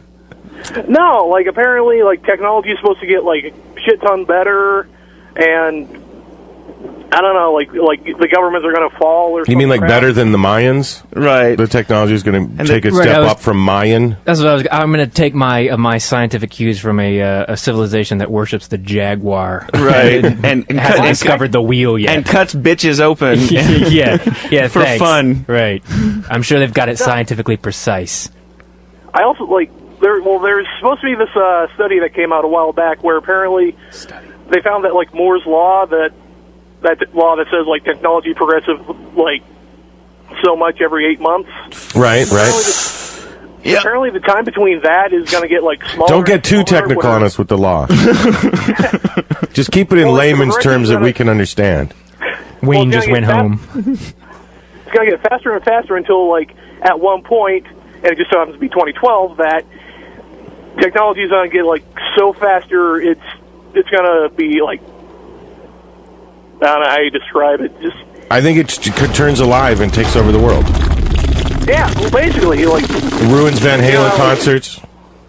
It chases Arnold Schwarzenegger around. That was me playing a bong hit. Yeah, it's like, I'm sorry. Tell me more about the future. I heard bong hit somewhere. The future's going to be this amazing place. Dogs walk themselves. I don't know. All right, I'm punching out. You've got them trained. The fans now hang up before you hang up on them.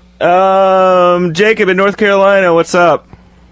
Hey, how's it going? Hey, you're on the Lazlow Show. How's it going, man? Yeah, love you guys. Love the show. I was at the first Van Halen concert, the one they did in Charlotte, the opening of the tour. Right. And they were crediting some guy backstage was actually playing it, but they sounded great the whole night. Like, Well, I don't know why. That was their IT guy they were talking about. Right. That was the place kind of abysmal. So. Right. That was the fool from the Milli Vanilli tour. Who really wants to go and see those old fucks, though? You know, I would if they were really playing. But Yeah, apparently really it's all playing? digital. Apparently they're not doing anything. But I don't did you know. hear that shit too about the Rolling Stones and that Keith Richards is so like whacked out and he can't even play anymore that they got somebody backstage doubling his parts? Yeah, And but it's like, that's oh. been going on since like 1977. He's been like that. Come on, I mean, Are you se- what the hell? So what the hell are you paying for? I'm playing for the prestige of getting to see 65-year-old rockers. Yeah. Yeah. So now you work for a corporation. Todd, huge, giant corporation. Did they make you watch those weird HR videos about sexual harassment? No, and stuff? but we did get a sexual harassment, like a Lawsuit. legal document that got sent around, and detailing their policy, and we all had to sign it and return it. And everyone just kept saying, "Look, I know you guys are comedians and everything. You always make jokes, but seriously, don't make jokes about this. Is real. You got to really do this. Seriously, we could get sued. Like you got to fill this out." So we're all signing it like, "Hey, would you blow me?" and stuff like that. And they're like, "No, seriously, you got to really sign it." There's these companies now that all they do is make these online quizzes that you have to watch. Big corporations pay these companies to come in. They get the names of all the employees. They send you an email, and then you've got to watch these horrible videos about sexual harassment, and they show you scenarios and ask you questions. Is this good? Is this bad?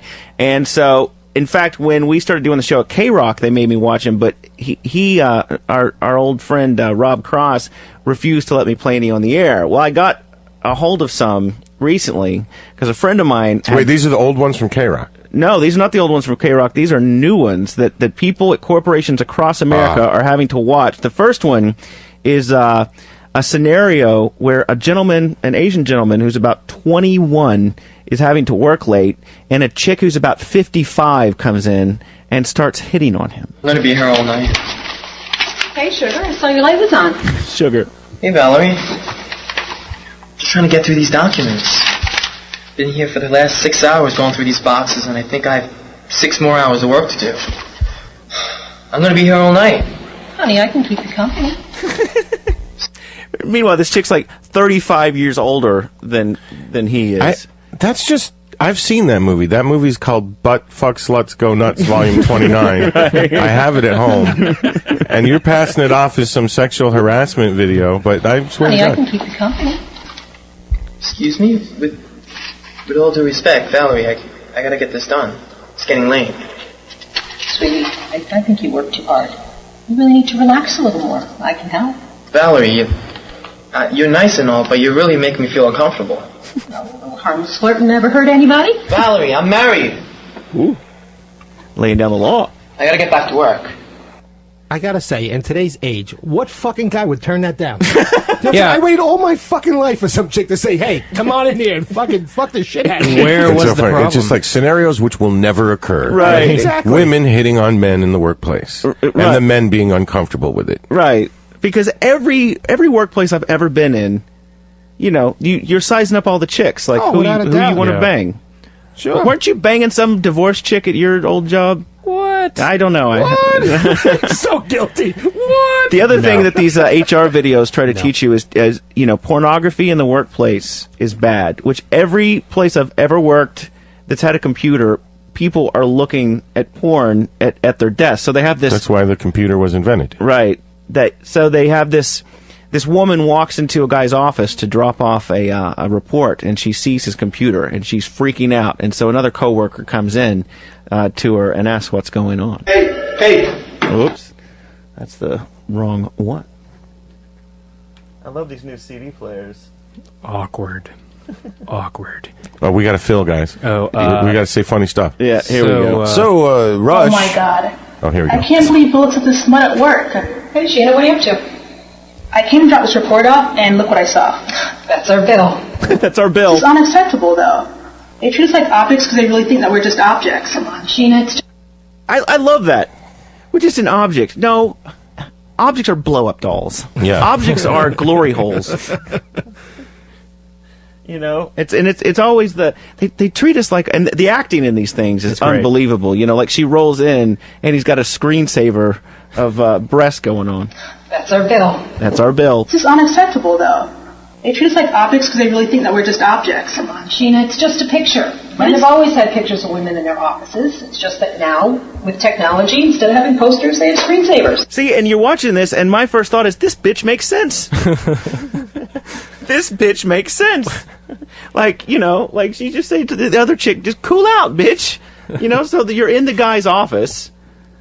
Look, you're snooping on. I mean, to be honest, you probably shouldn't have it in your screensaver. You should probably, have it in your secret file that you turn off when you leave the office, like everybody else does. The picture. Men have always had pictures of women in their offices. It's just that now, with technology, instead of having posters, they have screensavers. But it's not funny. Doesn't it upset you?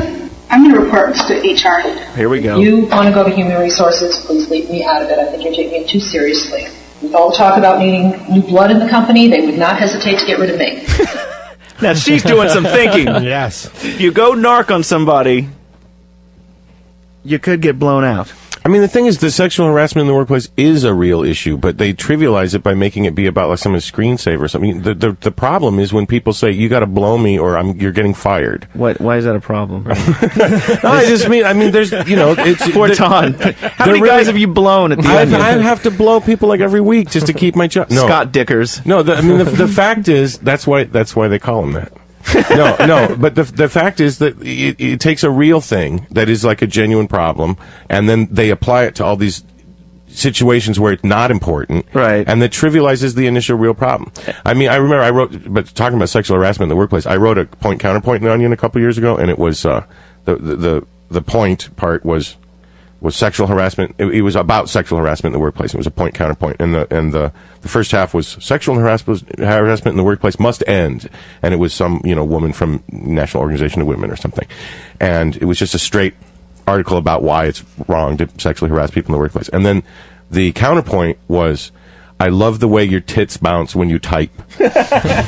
So 100 words a minute. I mean, it really is. I mean, someone being an asshole is one thing, but when they apply it to all these just normal human situations. Well, the best part in the video, so then she's still standing there, and the guy discovers her in front of his computer. Uh-oh. Hey. What are you doing by my desk? I had to put this report. This is private property. I had to bring this report to you, and you shouldn't be looking at porn at work. Hey, this is my office, my computer. Okay, you need to start respecting people's private property. I'm sure management has some policy against visiting those kinds of sites at work. And what would happen if they... Dude, if some chick at work said that, I'm sure management has some. It's like, bitch, be cool.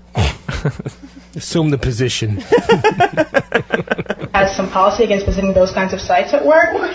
And what would happen if they caught you? Who are you, big brother? What's with the inquisitions? Okay, listen, I'm sure that when you're playing solitaire on your computer, I'm not bothering you. And I'm sure that there's strict rules about that also. Okay? So, basically what management doesn't know won't hurt them. Okay? And another... And see, what sucks about these videos that you're watching is you side with the guy. Yeah. Instantly. Which you're not supposed to do when you're watching this. Right. Well, actually, I'm against all of them because they're just such bad actors. No kidding. Won't hurt them. Okay? And another thing, okay? Greg and I, we've been friends for years. I've been here a lot longer than you. Alright? Just remember that. And it could get really ugly for you. Alright? All right, now I'm siding against the guy. Oh, come on. That's an asshole thing to say. You gotta play the card. I like the threat. You gotta bring the hammer down.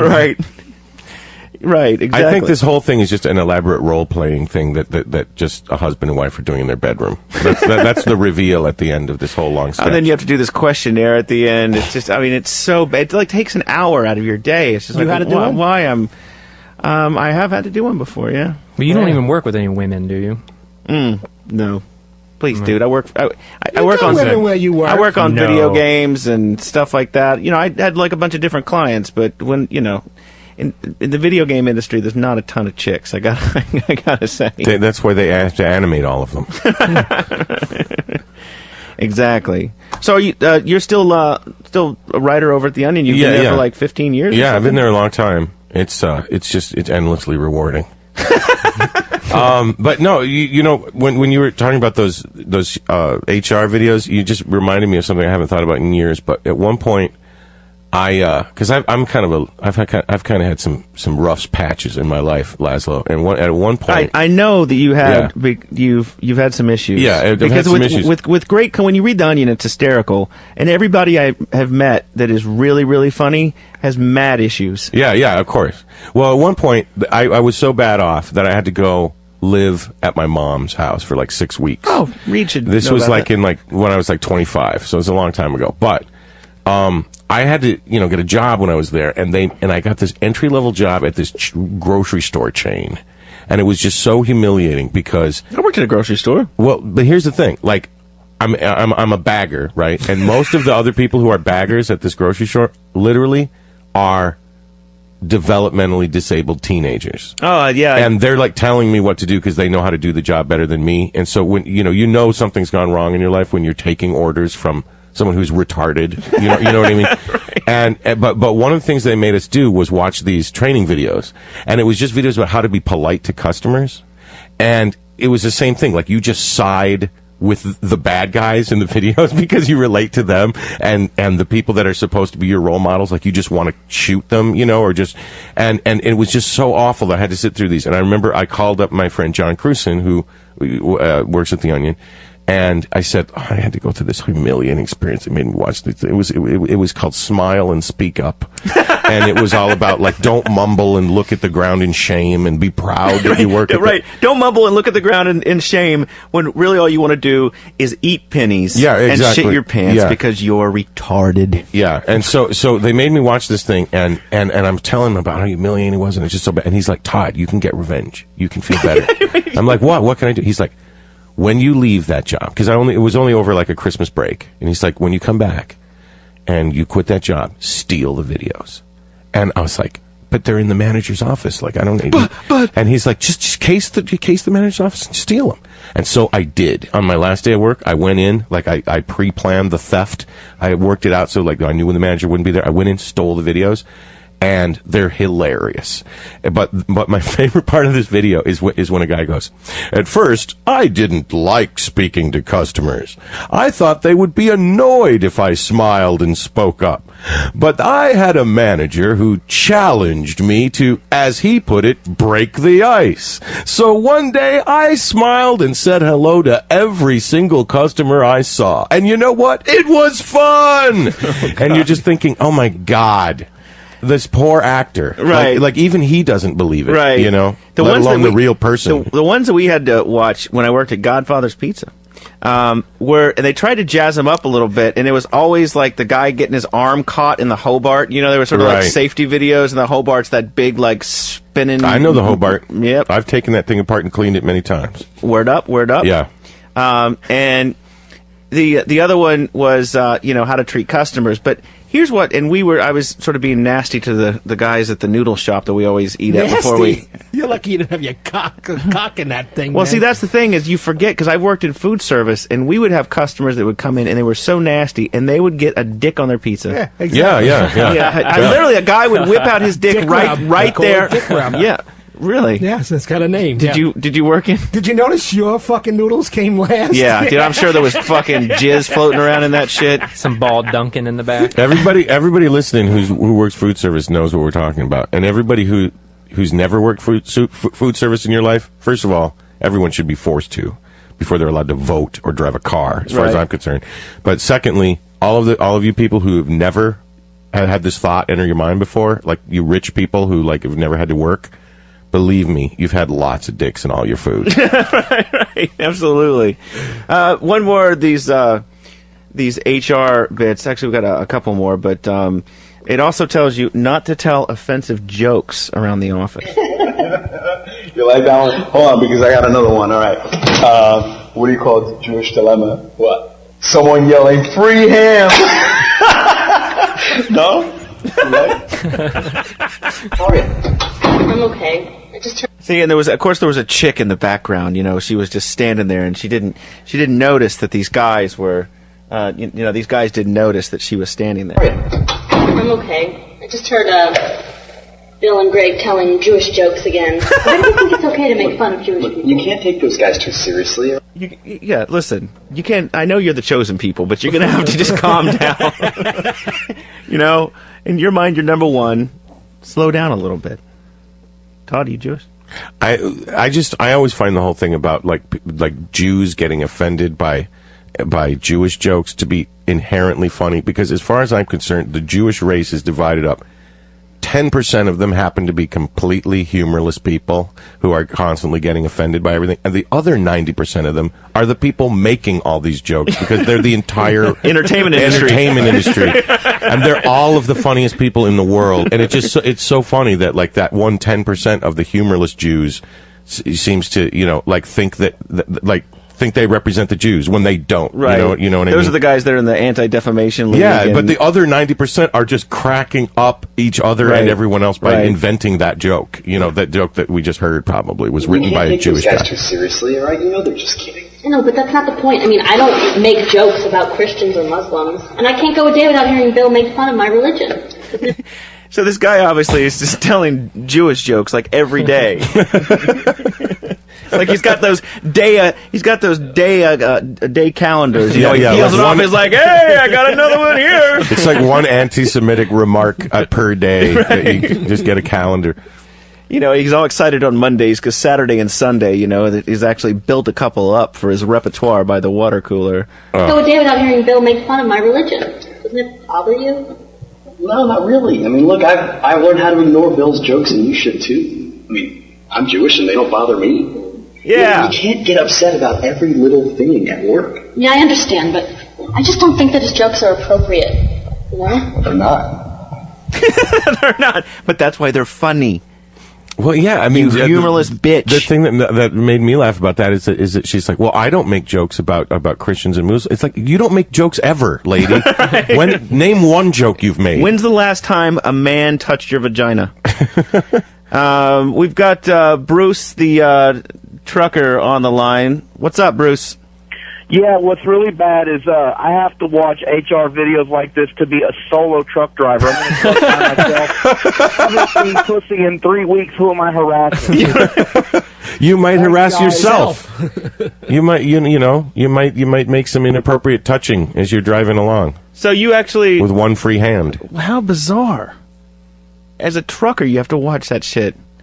It's pulling up in toll booths.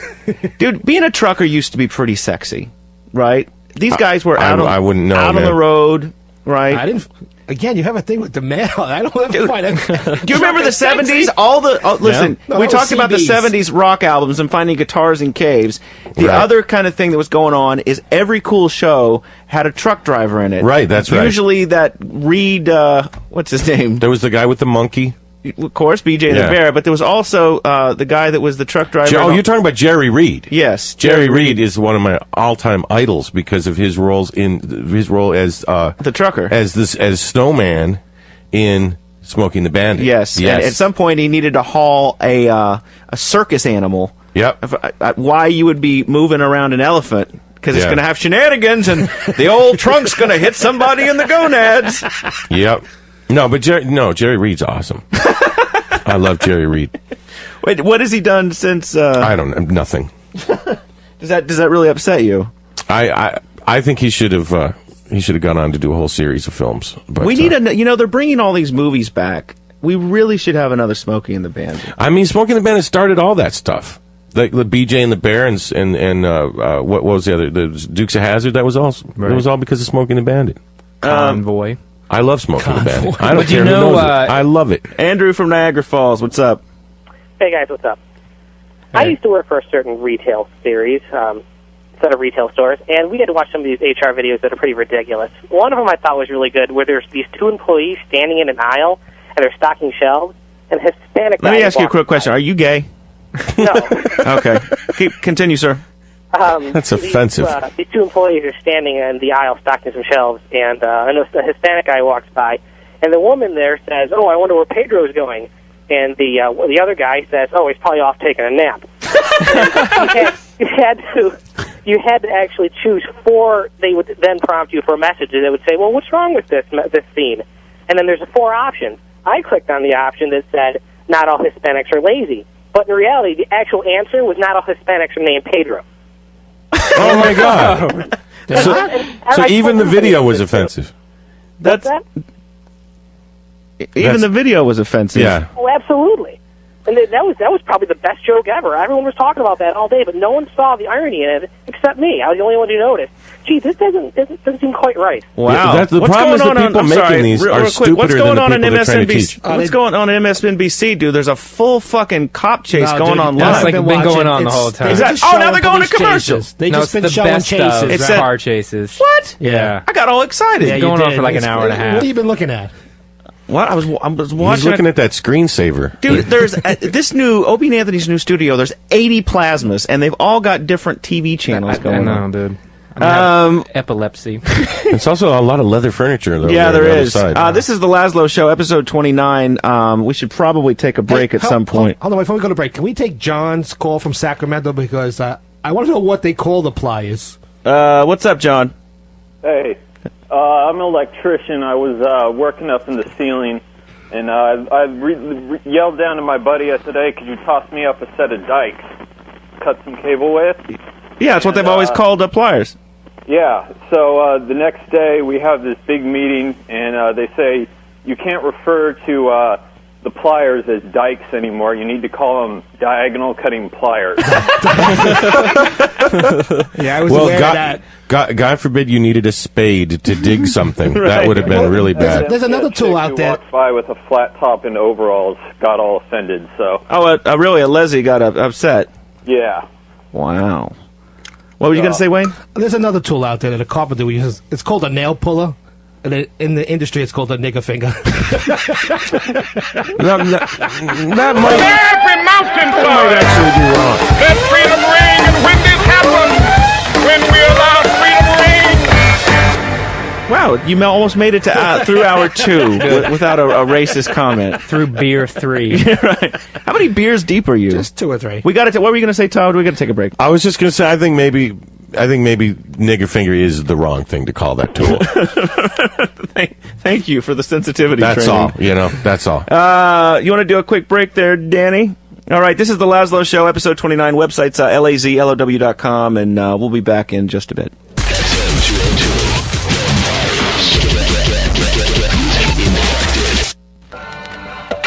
And when I first did it, I knew it was gonna fuck me up, but I had to do it. I'm getting ready for the function at the junction. And baby, you better come on. Lazlow Show, episode 29. And our guest has just disappeared. There's like a party going on in the Ron and Fez office. Like a bunch of the guys from Ron and Fez are in there. There's like all kinds of vapors flowing out. You got them liquored up. And No, they got their own. There's plenty. There's so much beer back there. It's insane. Is it gone? Still some back there? No, there's still beer. Yeah. Dude, why aren't you drinking beer? No, that makes me tired. I'm amazed he went with an energy drink, I know. you know? Yeah, I try to ramp it up for you boys. Does this those time. oolong teas. Yeah. I like tea, man. It's got some caffeine in it. Dude, what is this David Copperfield thing? And first off, it's on Perez Hilton. I wish somebody would put a bullet through that fool's head with his fucking orange head and his fat, stupid Oompa Loompa body, running around. We got to play that shit because if you want to see how fame corrupts, this motherfucker sits in a coffee house in L.A. and types up some snarky shit about celebrities, and now he's pulling an attitude because, well, he was on this MTV show, where they have celebrities rapping, and then apparently the cameras caught him backstage bitching out somebody who worked for the show because things weren't going how he wanted it.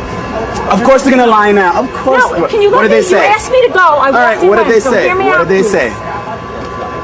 This is the two heads of the Mhm. TV people. Okay. Said that MC Light and we could watch it. Said my mic isn't up because she was going to say something and she said it wasn't on. Oh, I want to kill Then him. fire me. Then I'm going. Well, why are you? I'm not having any more conversation with you, and I'll be a cunt. I'm only talking to a producer or some big person. To a producer. 2 months earlier, this guy's living in his car, and now he's like pulling an attitude with these people. Yeah. 2 months earlier, he was living in his car, and now he got a job as an actor for the first time. Yeah, and he has to draw these stupid fucking, like, penises and things over the pictures. It's just like, dude. Is anyone not a cock who's famous, basically? Anyone? Huh? Yeah. Lazlow's pretty famous. Yeah. Is he a cock? Yes. I don't know him well enough to know. I am to the Japanese help when He's they fuck up my noodles over Exactly, dude. You copied an attitude. I'm not going to talk to anyone except the head waiter. That was you rolling into the noodle house earlier. No, it ain't like that. Poor attitude. So we should talk real quick while we have Todd Hansen, and I think Dirty Diamond showed up pretty soon. He just showed up minutes ago. Yeah, he's going to be singing some Neil Diamond a little later, but he evidently interjects the word vagina. Oh, that's great. I love the word vagina.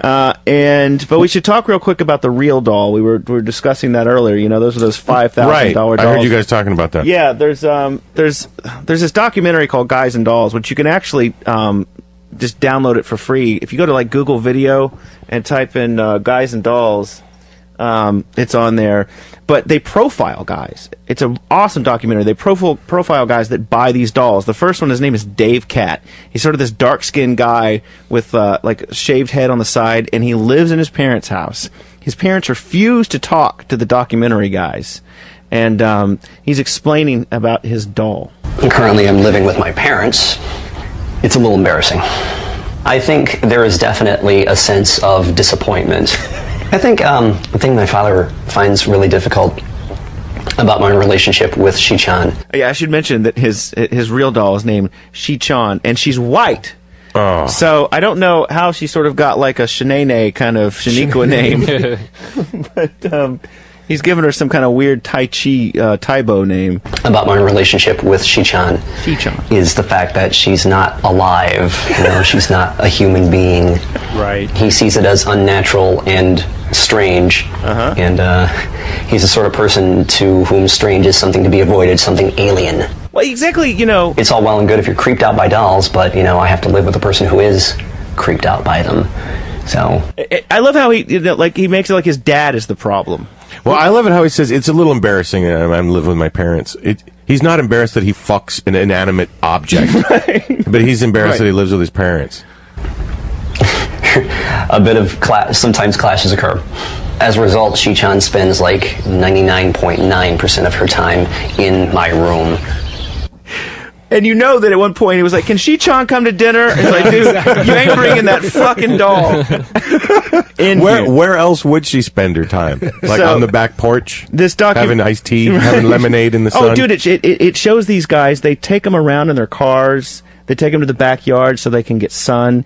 But so this guy, Dave Cat, talks about what it's like to kiss the real doll, and it shows him making out with it. It's the creepiest shit in the world.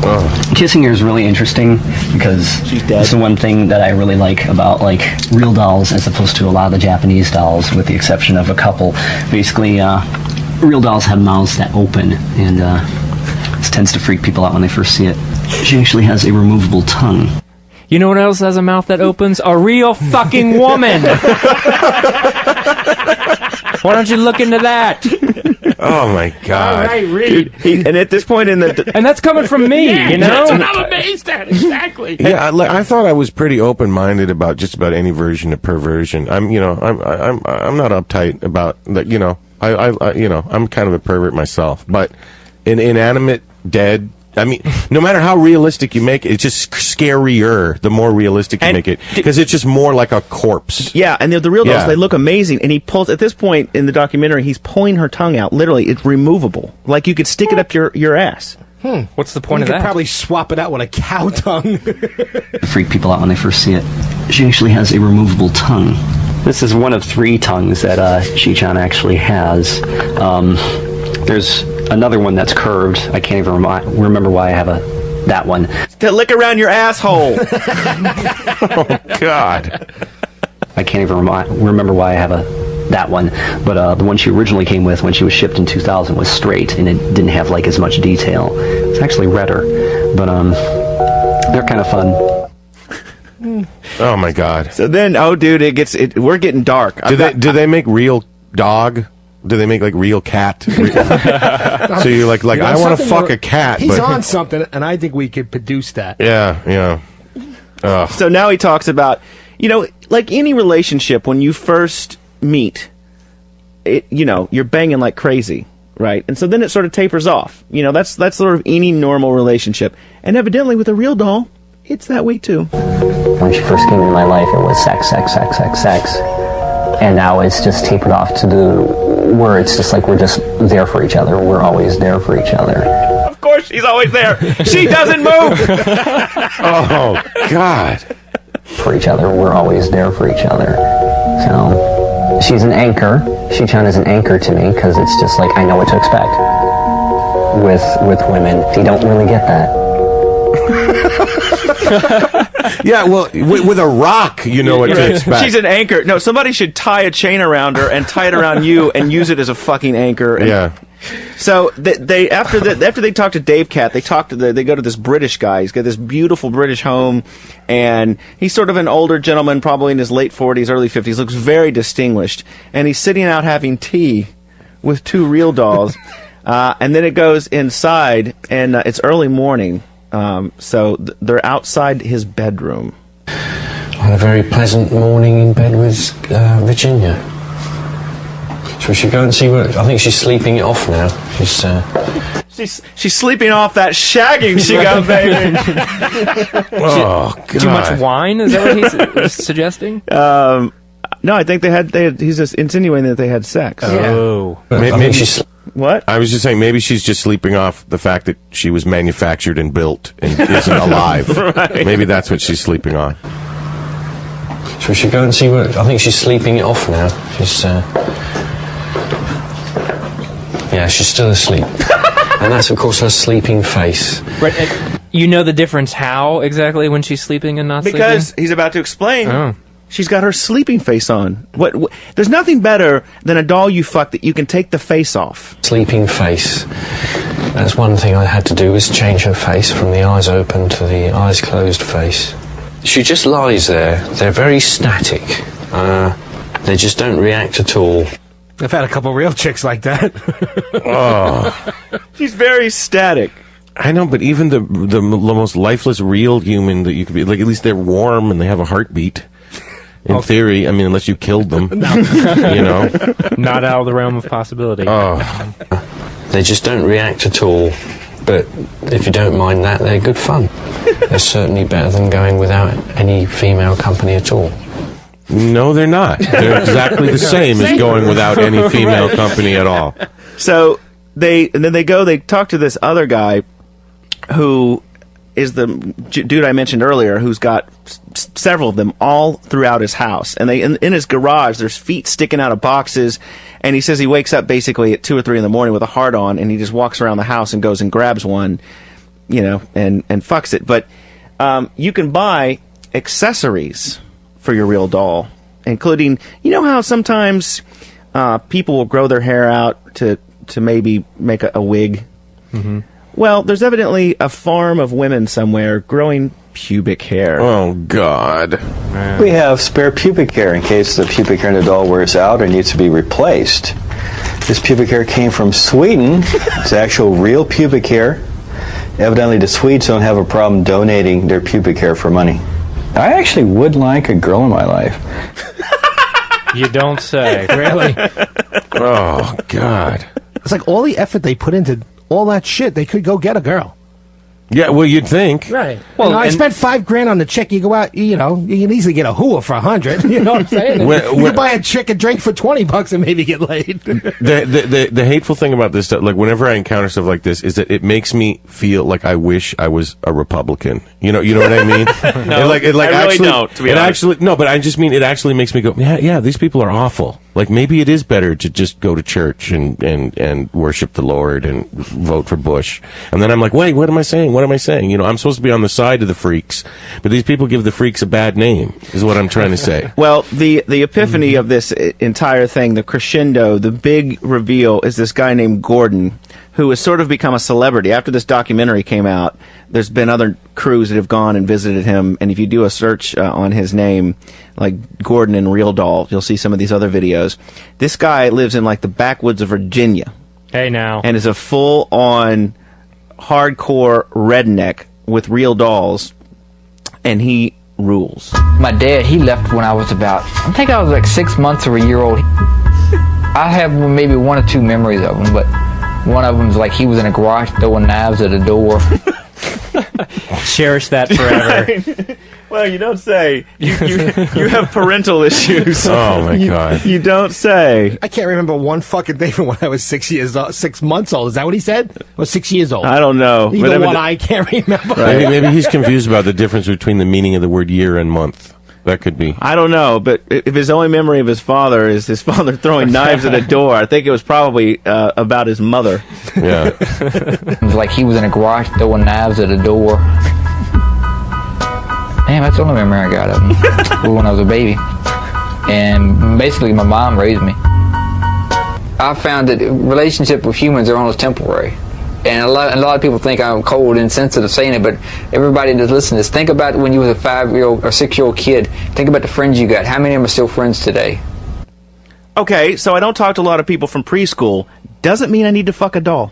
Well, if you've been hanging out with just dolls in preschool, you'd probably still have those dolls around today. Yeah, but most interaction that you had with dolls when you were a kid was you tried to blow them up. Like my G.I. Joes, I would blow them up. We would shoot them with BB guns. That's a documentary we don't want to see about all the people who buy these things to murder them. Yeah. Like, I'll bet you there's a whole subculture of people like that. That murder the real dolls. They're like, oh, I'm going to sneak up on the real doll in the shower and strangle her to death. I'm sure you're right. Oh, my God. But that is kind of interesting what you guys said. Well, what if you made a real doll that looked like a child, and maybe that would keep pedophiles off the street? Oh, I'm sure that's done already. Or, like you said, make one that's like a horse for bestiality people. Well, I remember the porno store at the college town that I used to live in, when I went to college, they had a blow up. It was it wasn't a realistic robot doll, but it was a blow up thing called the 3-hole inflatable goat. And I guess someone must have bought it. But it had three penetratable orifices. Wait, which I can understand the first two, but like, who wants to get a blowjob from a goat? That sounds like a bad idea. I think I'd rather fuck my own clone. Yeah. Back to Gordon. The reason I know I can't get a real girlfriend over here, or I couldn't get a human girlfriend over here, is because of the way I look. I got bad skin, I got bad teeth, I'm too thin, but I know it's because of the way I look. From what I've seen, all the ones I've met, they just want to use somebody. I'm convenient. I used to be easy before I got Ginger and Kelly. Yeah, so that's the name. He's got 2 real dolls. Did he say Ginger and Charlie? No, Kelly. Oh, Ginger and Kelly. Convenient. I used to be easy before I got Ginger and Kelly. Oh yeah, I used to be everybody's doormat, but I'm not anymore. It's all about what I want to do now, and that's the way it will be. I used to be everybody's doormat. Now I have a doormat. Now I literally have a doormat that I love.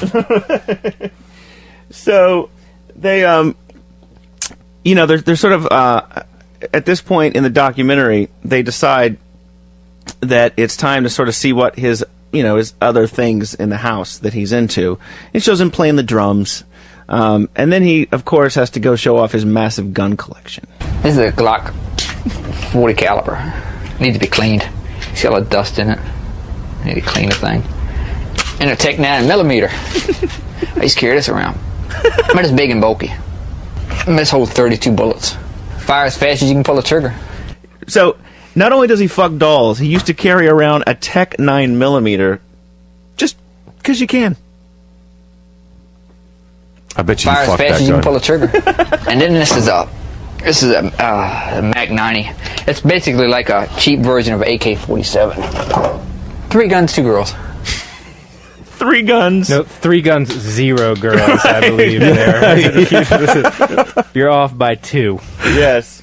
So, well, so you have to you wonder what he has against women. Oh, I don't like thongs, high heels, or any of that stuff. Any of that weird stuff. That crazy stuff. Those weird thongs. They're unnatural. I'd rather just take the face off and remove the tongue. Get some pubes FedEx from Sweden up in here and live my normal life. Keep the thongs away. And he's sitting on the couch, and it's one of those couches is his mom's couch. It's got like that Afghan she knitted on the fucking back of it. Oh. Yeah, weird, any of that stuff. It's a turnoff to me. Anything that makes what most people consider sexy or erotic is a turnoff to me, because it makes a woman look like she's been had by 100 different guys. I don't want that. And it'd be like going to a restaurant and somebody putting a piece of meat in their mouth and spitting it back on a plate and handing it to you. Here, you want this? Like, oh, hell no. But what you would like to do is have this plastic orifice that you've dumped loads into for the last 5 years. Right. That's got to reek like a motherfucker. I was going to say, what he wants is some of that play meat that they give to children for their fake kitchens. He wants a plastic piece of meat. Knows nobody's eaten that before. Plus, have you ever banged a real girl so much that you wore out her pubic hair and had to be changed? Like, that's never happened with a real lady. No, it happened with a dead woman. Right. Oh my God. I'd say for me the sex is better because in the back of my mind we're having sex with a real woman. It's like, damn, I hope I don't get her pregnant, or I hope she ain't getting a disease, or I hope I don't kill this one. But sometimes the voices have other ideas. Oh God. Or I hope she ain't getting a disease. I'd rather live with them in a cardboard box in a frozen terrain than live in the biggest castle on a planet without them. I'll put it that way. Because as good as the sex is with them, the peace of mind is even better. Knowing that all the lies and all the deceit and all the times I've been used, it'll never happen again. And that's peace of mind to me. I go out to the store once a month, get my supplies, come back. That's it. Other than that, I'm here. He goes out to the store. Get some supplies. Once a month to get some supplies. What about like a job? Does this Oh guy no! work You know there? what? They never cover this in the documentary. They say that he works at a local factory. But the first thing when these reporters started going back to him after this documentary aired and doing follow-up interviews, they asked, where do you work? And he goes, I work at a cough syrup factory. It's like, you don't say. Yeah. How are the fumes in that motherfucker? I go out to the store once a month, get my supplies, come back. That's it. Other than that, I'm here doing what I want, doing my thing. You don't say. Well, you know what all these people have in common? I mean, I haven't seen the documentary, but just based on what you played, it's obvious. They're all terrified of women. Yeah. They're not coming out and saying it. I'm scared of women, but that's what they are. They're scared of women, and I'm scared of women too. But you got to man up and try to face your fears, man. Or at least drink enough so you got to get to the periphery. You got to do something. You got to do something.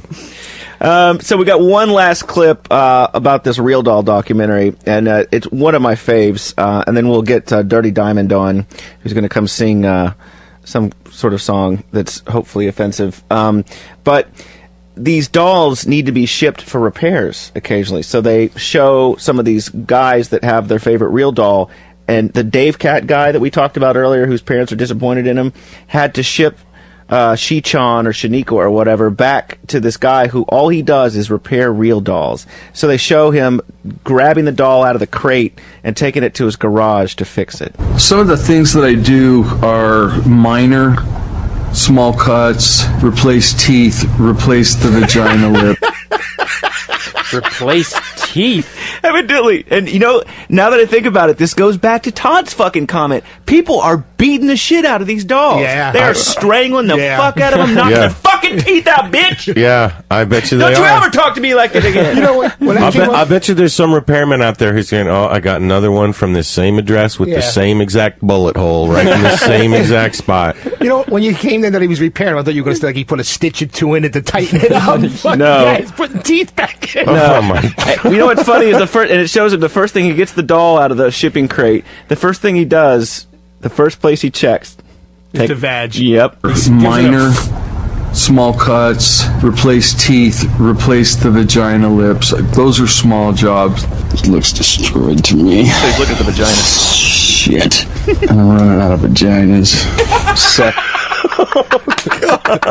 But you're making them. How do you run out of them? Oh my God. I don't know. There's probably a specialty guy that makes the vaginas. You can have big, meaty ones like Jim Norton likes, or you can have those real small. It could be a young girl. Oh.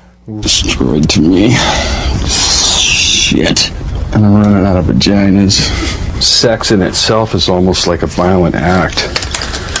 But, the dolls are made for it. Evidently. Fucking stab them and they still come back. Listen, Lazlow, how much do you know about this subculture? Because I'm starting to get all kinds of questions. Like I was saying, do they make real dog, real goat, real horse? Well, do they make real dudes? Are there dudes that have like real dude? We played some bit from a media piece. I guess it was a few shows ago. Yeah.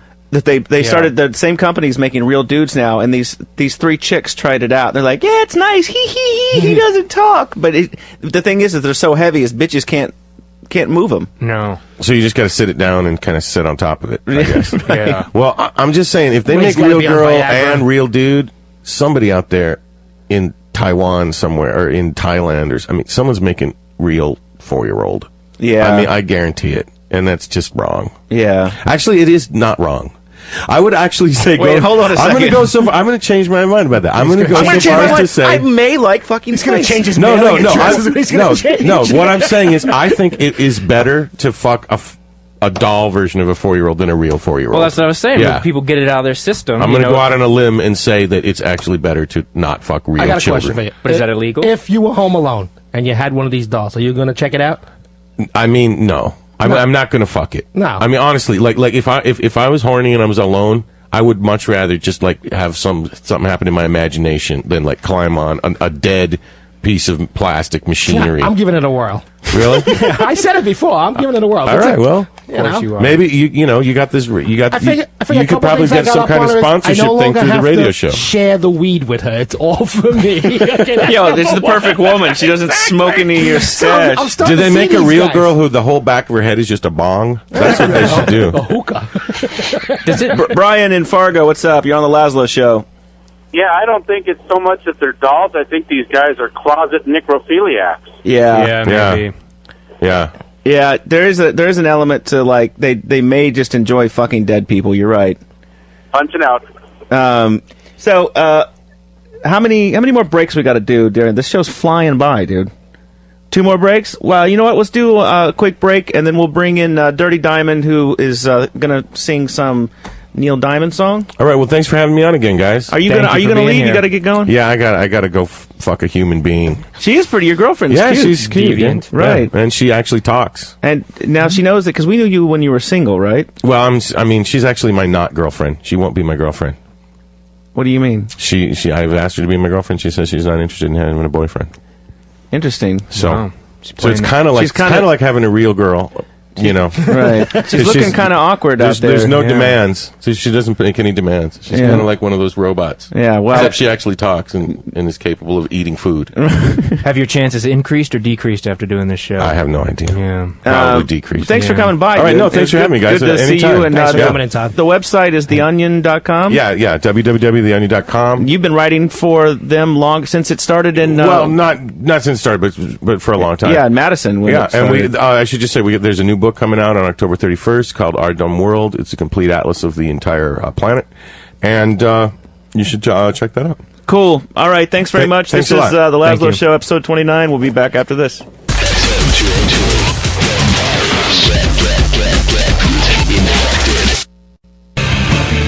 was sure I'd survive. Now I am the cup. Tastes as sweet as the punch. Sweet as the punch. Yeah. Lazlow Show, episode 29. The website's lazlow.com. And every episode that we've ever done is on a DVD. If you missed part of this show and you want to catch the beginning or whatever, we always post a MP3 of the entire show at the website. And for I think it's like $26, you can get the box set shipped to you. It's a DVD, and it's got tons of extras and pictures of Wayne. And if you want to see what Wayne looks like and Reed looks like and the crew, there's also on the Lazlow Show section of Lazlow.com, there's a ton of pictures of... In fact, there's pictures from when we went to that porn shoot, which I really should not have put that on on the website, because I think I thought you blacked them out. I blacked out the tits, but I've lost work since Keep below. Well, dude, I actually had a radio station that was going to add the techno file, and I guess they poked around the website, then they rescinded the offer. But whatever, I shut the techno file down because I'm making video games, bitch. In studio, we've got Dirty Diamond and his DJ Sleazy E. Sleazy E. Yes, what's going on, y'all? Dirty Diamond was on Cousin Ed's show down at YSP in Philly. He was on your show occasionally, Dirty Diamond got thrown off performing at Cousin Ed's wedding. Weeks ago. I believe. Well, yeah, officially. That was a bit of a setup, but yeah, I got kicked out of the room. Cousin Ed begged me basically to come down there and perform and do some Dirty Diamond stuff. Can you believe Cousin Ed's mom grinding on that black gentleman. Did you see that? All I could say is I had her first. That's very important. I was dancing with her, and Cousin Ed looked at me like I was slaying his first unborn child. You were grinding his mom hard, and his payback, bitch. Dude, she was loaded. At some point, she just fell down on the dance floor. It was that kind of party. It was hot. She was hot. She's a looker. That whole family, you know. Say that. Yeah, some fine lineage. Yeah, indeed. So we should. And Cousin Ed couldn't come tonight because he has to bartend. Thank you, CBS Radio. And if you knock Opie and Anthony off of YSP, you deserve to suffer. So suck a dick. If we should talk to Lee Alexander real quick, because I guess Reed, you talked to her earlier this week. You there, Lee?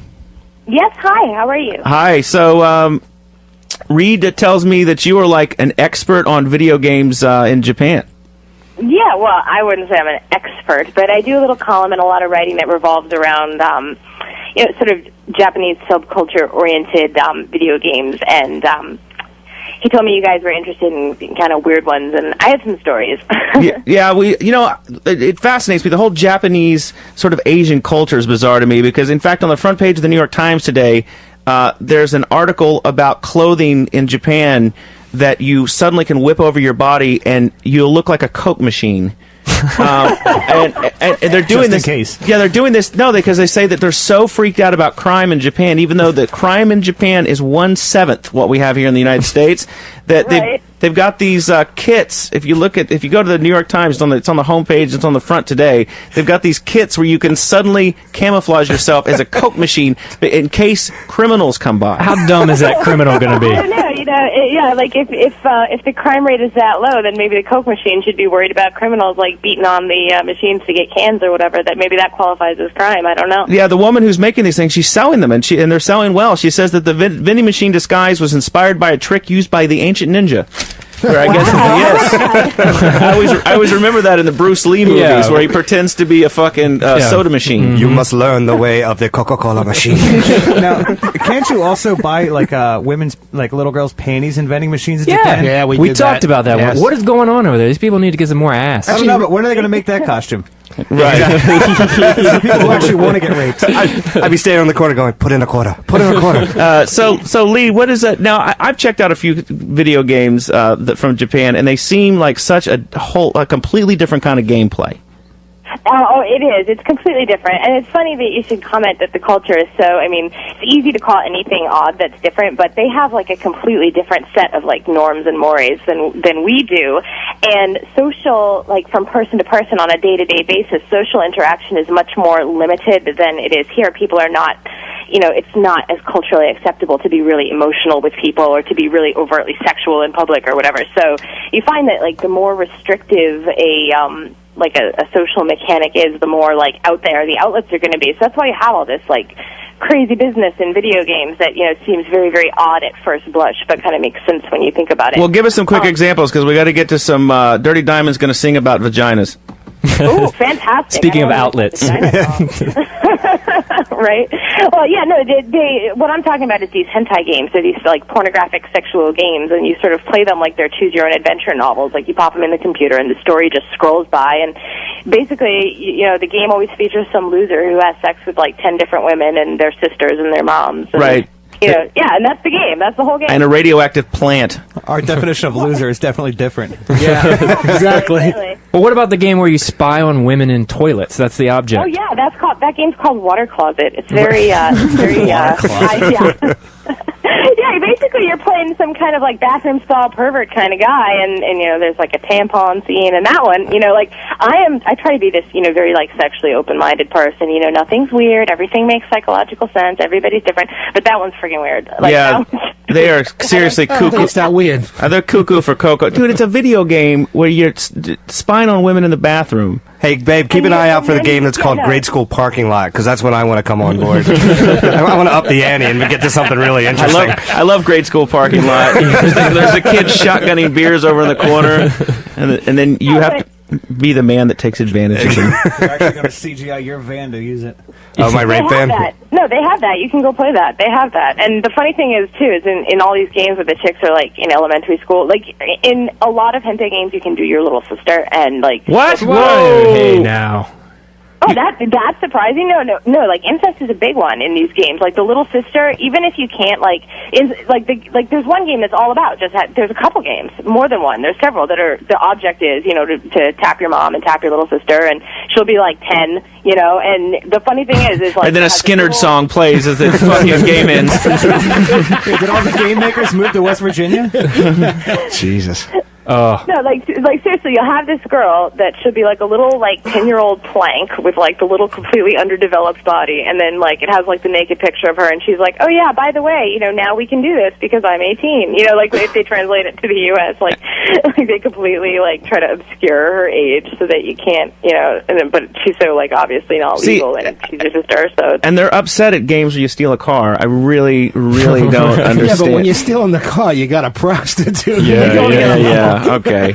I'm pretty sure the right wing doesn't know about these, because if they did, they would leave car thievery games alone for sure. So, if people want to read more about these, plug your blog real quick, because we got to get to Dirty Diamond.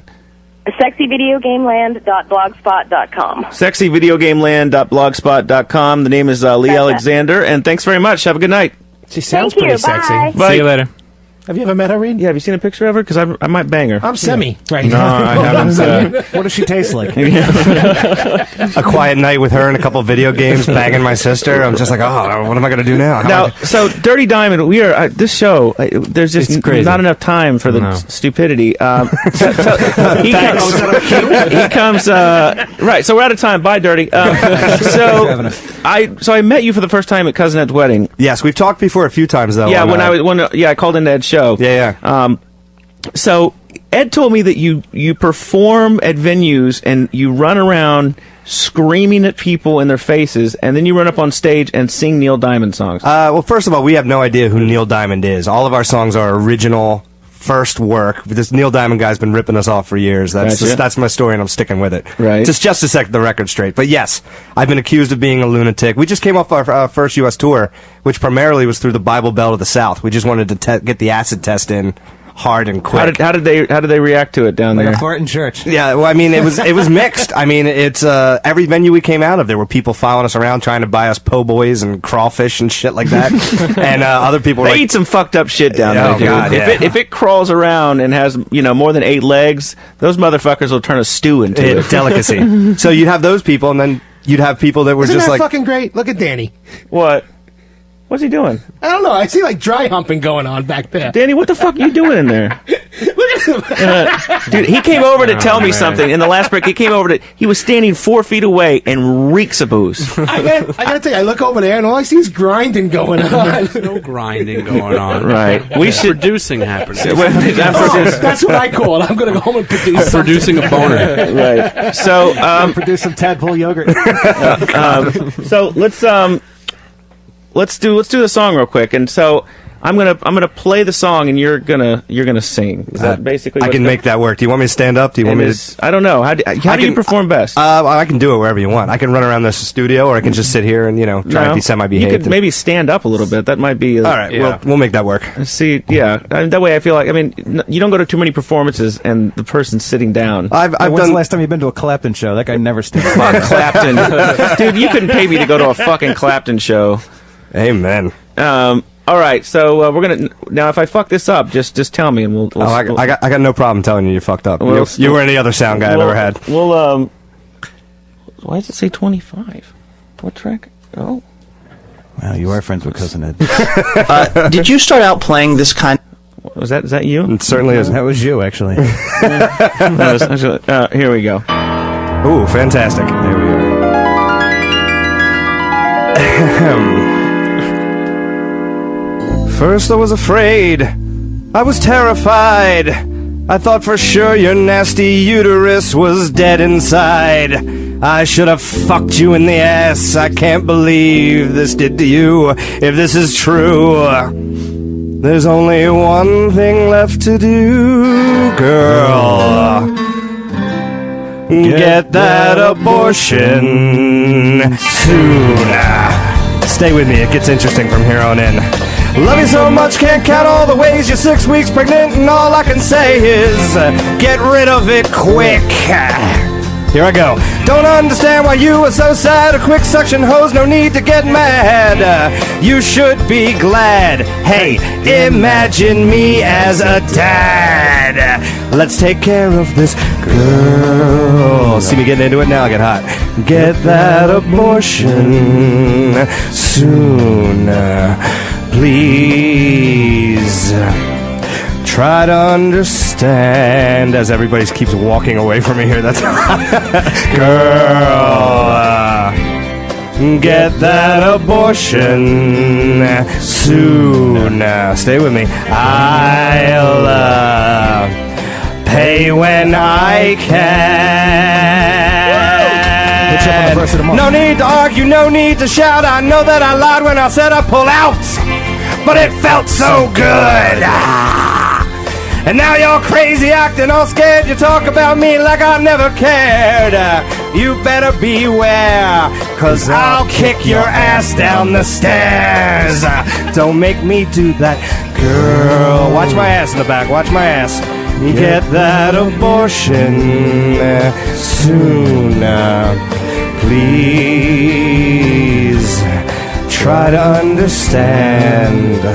I'm a man with a plan, bitch. Girl, here we go. Get that abortion soon. I'll pay when I can. Alright, this is normally the part of the song where I actually drop my pants and run through the audience and demand that women touch my cock. And as I run through every fucking show I've ever done, minus 2, some dude comes in and tries to grab a ball full, and I'm usually running for my fucking life. If you can hear this out in the land, guys, with somebody, stop trying to grab my balls. Girl, here we go. Get that abortion soon. And guys, keep balls off their hands, please. Please. Try to understand. Look at me, bitch. Look at me, bitch. I'm a man with a plan, bitch. Girl, wakadoo, wakadoo. Get that abortion soon. I'll pay if I can. Thank you. Wow. That was pretty damn good. That was obviously the man knows talent. Yes, indeed. I'm kicking it down the stairs too. Amen. Nothing like a good abortion to bring people in radio together. Right. I can't understand why that didn't go over well in conservative South You know, Carolina. the only professional, we've done comedy venues, we've done huge comedy shows at like big events, but the first comedy venue we did was Rascals in Cherry Hill, New Jersey. It's tough. Nobody knows whether to bill us as like a music act, a comedy act, whatever. And the very first time we ever did a comedy show at an authentic comedy place, we were so excited. We did the abortion song. There must have been 7 pregnant chicks in the front row. Like, awesome. It was amazing. I was actually walking up with my wireless mic and singing directly into their bellies. Like, don't come, don't come out. Excellent. Don't come out. It's a terrible fucking world. You'll meet people like me. And just walking around tapping them on the tummy with a coat hanger. Oh, God. Yeah, tapping Morse code with a coat hanger. It's very fucking exciting. I love it. So it's Dirty Di. What's your website? It's thedirtyd.com. And if you want to email me, it's me@thedirtyd.com. I brought you guys gifts. I brought you guys copies of my album, which is 16 songs to make fuck to and 2 for getting head. Have you one there? Nice. I actually give away vibrators at every one of my shows. My next show is November 21st in Philly. It's our 2-year anniversary show, actually. The Dirty Diamond Love Bullet. May I read the caption? Do I have time? Sure. It says, for the ladies, note, out of the 8 Cambodian boy slaves who were forced to make this product, you'll be happy to know that only 3 died. The other 5 were paid 3 cents and sent back to their rusty cage, where they later died. Also, you can buzz your junk while watching Sex and the City. You soulless slut, love Dirty Diamond. That's I love yours. it. That's I'm yours. glad that you trashed that fucking horrible show. Oh, God, Sex yeah. and the City is a scourge on humanity. Truly. And it's on box set. Actually, my other job is a sex toy shop, and every time they mention a sex toy in that store, my commissions go up, so I don't mind it all that much. Other than that, I can't stand that fucking horseface bitch. Oh, true. I brought you guys Dirty Diamond Coke Straws, Nice. which is my #1 seller at every one of my shows, and my Dirty Diamond Body Hair Sampler, which I farm almost daily. I ran out of the bottled sweat because I've actually, believe it or not, I lost 10 pounds. I need that for my real doll. Thanks. Oh, fantastic. Oh, yeah, I heard you guys talking about There's that no doll. Swedes in there. That's all authentic diamond pubes. Yeah, that's guaranteed pube in every bag, actually.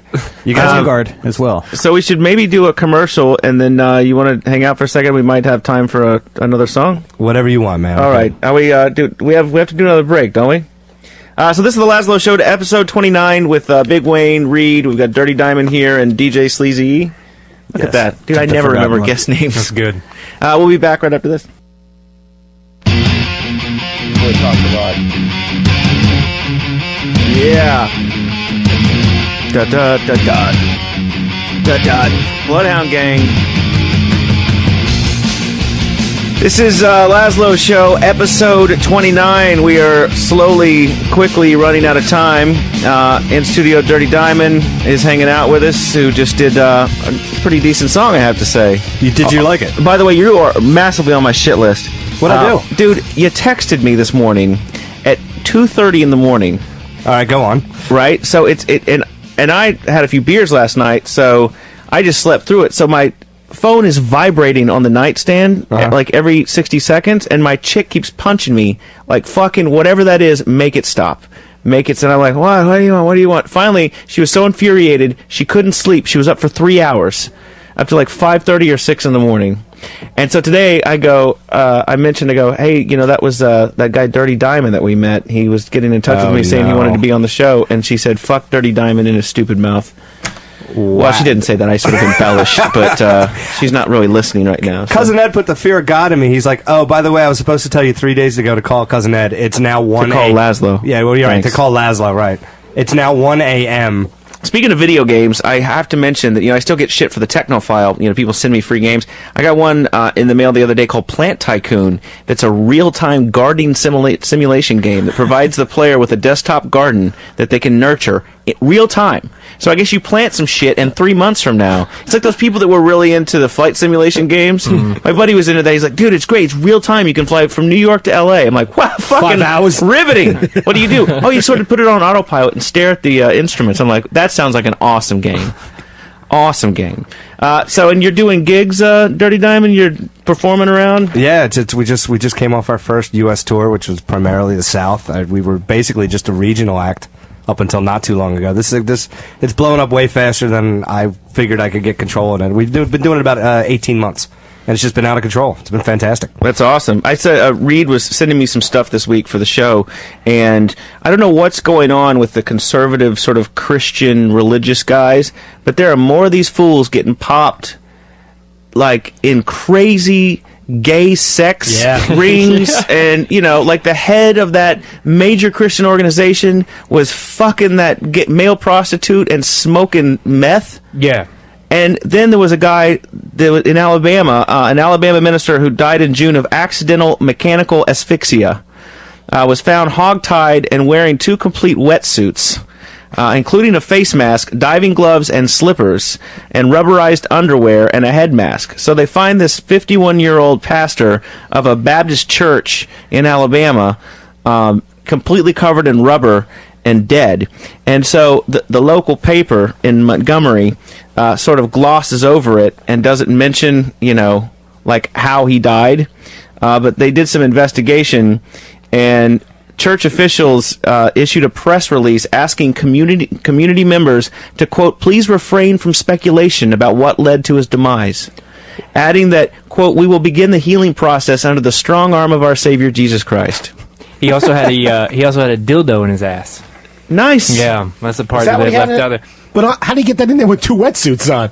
I don't know. You get a little hat. Nothing's impossible through the power of Christ, my friend. Me and Lazlow both surf. Putting on the first wetsuit is tough enough. I can't imagine putting on a fucking second Putting one. on a wetsuit is tough business. And dude, it's hot as shit. You get sweaty, man. You have to be in the water to keep from overheating. If you're in a wetsuit and it's even slightly sunny outside. Do you ever feel the need to be anally penetrated? No, but I do pee in my wetsuit. I've been known. Yeah. Especially when you get into the ocean and it's like February. Yeah. It's kind of like a boiler system. Kind of sends some heat back to the core. Jesus Christ. So the sad part is that after you do this about 50 times, your wetsuit stinks like piss, man. You can't get rid of it. It's so nice not to be the most offensive guy in a room for a change. I have to mention some quick fan mail. We got some fan mail from a guy. He's named the Bishop, and he's been emailing us forever. And he emailed to complain that he was pulled over recently. He's talking about police brutality. And I guess where he's from, if you have a gun license, you have to present it with your driver's license. And so this cop is like, do you have your gun on you? He's like, no. And so she shakes him down and says she wants to search the car. And he says, no, you can't search my car because all I have are a few rifles in there. And he goes, well, okay, I had a semi-auto sniper rifle, an assault rifle, a tactical shotgun, and a pistol that I had forgotten about that he had on him. So I email him and I say, thanks for the email. It's always great to hear from listeners as insane as you are. And I said, but why are you carrying so many guns? And he emails back, when you have a lot of pieces of shit walking around this earth, it makes sense to carry your own protection. Cops sure as hell aren't superheroes going around to save the day. I grew up in one of the most crime-ridden cities in the nation. Anyone? Detroit. Most crime-ridden city in the nation? I know Cleveland. he's not from my neighborhood. And Pine Bluff, Arkansas, evidently. Oh, right. Wow. And That's the hood, boy. Yes. If you ain't from Pine Bluff, do not go there because you would not understand. Yeah, so he says that he's when he goes to his farm in the Ouachita Mountains, I'm always armed because there are some shady hill folk around there that are out there and they need to stay they're out there to stay away from people and they're up to no good. So my AK-47 comes in handy to carry around since it's pretty short. So these shady hill folk. Why is everybody in this country so paranoid that everybody wants to break into their house and rape them and kill them? He says, I hope things are going well for you. I heard you on XM, da-da-da. And probably reading this and pissing him off wasn't the brightest idea because he's coming for you. He's coming for me. Yeah. But he's a big fan. He bought a box set, so what the fuck are you going to do? The phone number, 866-969-1969. That's 866-WOW1-WOW. And how many minutes we got left there, Danny? 10 minutes or something? Yeah, let's see. What's another song that we can do real quick? Dirty Diamond. Throw on track 4 and I'll bang that out for you. All right. It's a ballad. It's a ballad. Yeah. All right, stand up again, fool. Oh, Christ. All right. Is this because I pissed you off with the text message? I tell you, dude, it's not my fault, man. What do you mean, dude? You were drunk sending me a fucking text message. Who sends text messages at 2:30 in the morning? When you get the message at 1:30 and it's marked urgent, you got to make the move. Well, that was from 14-year-olds and the guys who love them. Yeah, exactly. All right, so, and what is the name of this song? This affectionate little ballad is known as Drunk on the Cock. Good. Yeah. You like how it smooths in like that? Set up to get the ladies moist. This is actually the part where we usually introduce the song. No, we already did. Which is affectionately called Drunk on the Cock. Ain't no surprise. A couple of drinks and she starts blowing guys. Got nothing to lose, cause she's a dumb fucking flooze. All the time. Are you looking at me, honey? You see the need to do what I'm doing here? Oh, fantastic. Gave you my heart, gave you my soul. I gave you a shot and then fucked all your holes. Virginity's gone, and it's been gone for a while. Hasn't it, Piggy? You fucking piece of trash. Look at you. Did you clean that thing with a Brillo pad? You're bleeding all over my thighs. They all say they want you. They say they really need you. Suddenly you find you're naked. Fucking everyone. Ow. And when they say they've had you, they have really had you. Nothing you can do or say. You're drunk on cock, so go away. We all knew the song. This is for the ladies in the back. Need what you need and say what you want. It don't change the fact you're a filthy ass cunt. You love dropping the C word on these bitches. Maybe you're just shit out of luck. Guess that sucks. When you're drunk on the cock. Remember this face, Piggy? They all say they want you. Oh my God, it's in my hair. They say they really need you. Suddenly you find you're naked. Fucking everyone. And when they say they've had you, they have fucking had you. Nothing you can do or say. You're drunk on cock, so go away. We all knew the song. Drunk on ain't no big surprise. A couple of drinks and she starts blowing guys. Virginity's gone, and it's been gone for a while. But the ass still looks new.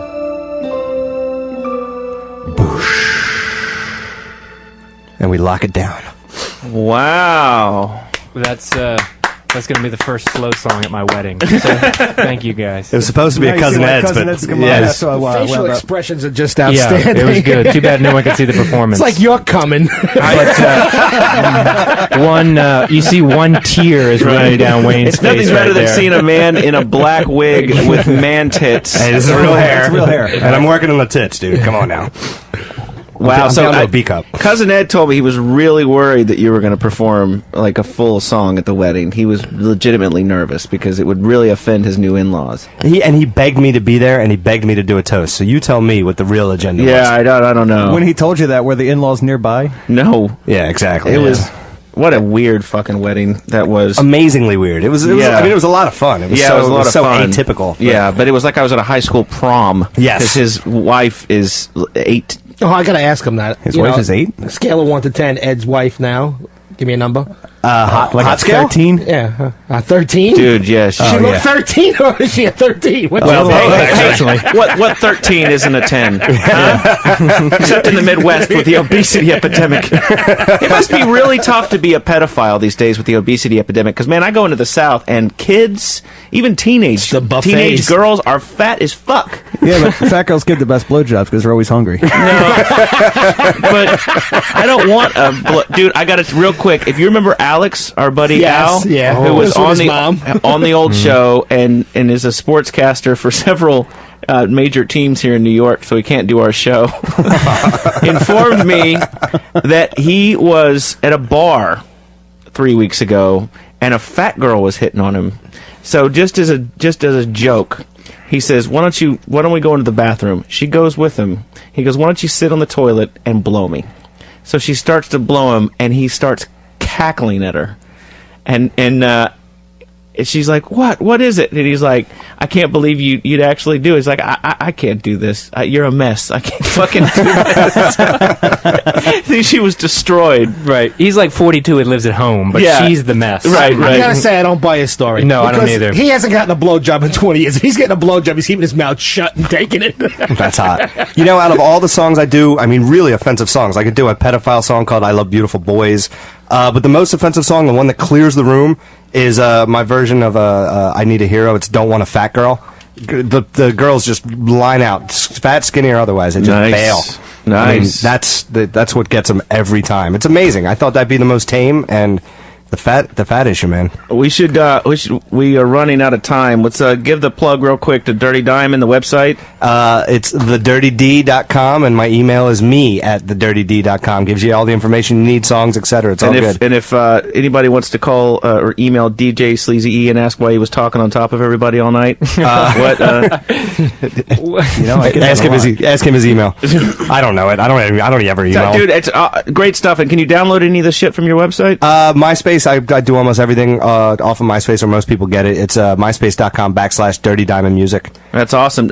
So this has been episode 29 of the Lazlow Show. I'm really shocked that we've actually made it through 29 shows. And it went fast. Yeah. Well, considering that you're about 8 Guinnesses deep. No, not 8, 6. So on the next show, Wayne has promised to bring some 130 proof Jamaican rum and drink until he's slurring. Yeah. Which ain't going to take much more than 4 or 5, but we'll see how far we get into the bottle. Or we're going to do some absinthe. I gotta go with the Jamaican rum. Oh, yeah? Yeah, I know how to stomach that. By the way, Wayne and I are going to Jamaica together for Christmas. Yes. Really? Yep, we're skipping out on Christmas. We're I'm getting into it. I'm crazy. fucking done with Christmas, dude. I'm going to Jamaica. And Still gonna smoke $500 worth of weed. And while you fools are stressing with your family, I'm going to be sitting on a fucking beach. The website is lazlow.com. We've got previous episodes there. Tonight's show will be posted within a day or so, and you can also buy all the shows. Yeah, buy there. the box set. Yeah, because get my signature. Wayne needs weed money. It turns straight into the weed money. So we want to thank Opie and Anthony for letting us come on their channel. It's always a pleasure. Thanks, guys, and thanks for listening, everybody. Thank you for listening to the Lazlow Show. That show sucks my ass. That's only in the morning. Because we up cooking breakfast or somebody. I want nothing. I want my garden. I want my family. She was pretty and outside and stuff. Hello? Bob. Hello. Hi, it's Bob. When we ate at Nathan's before, only my chair had the yellow balloon on it. What are you talking about? All right, kid. We did it. Woo! Kid? Kid, you all right? Come on, buddy, you all right? Can you hear me? Kid? If I say yes, will you promise we'll never have to do that again? Never say never, partner. Never say never.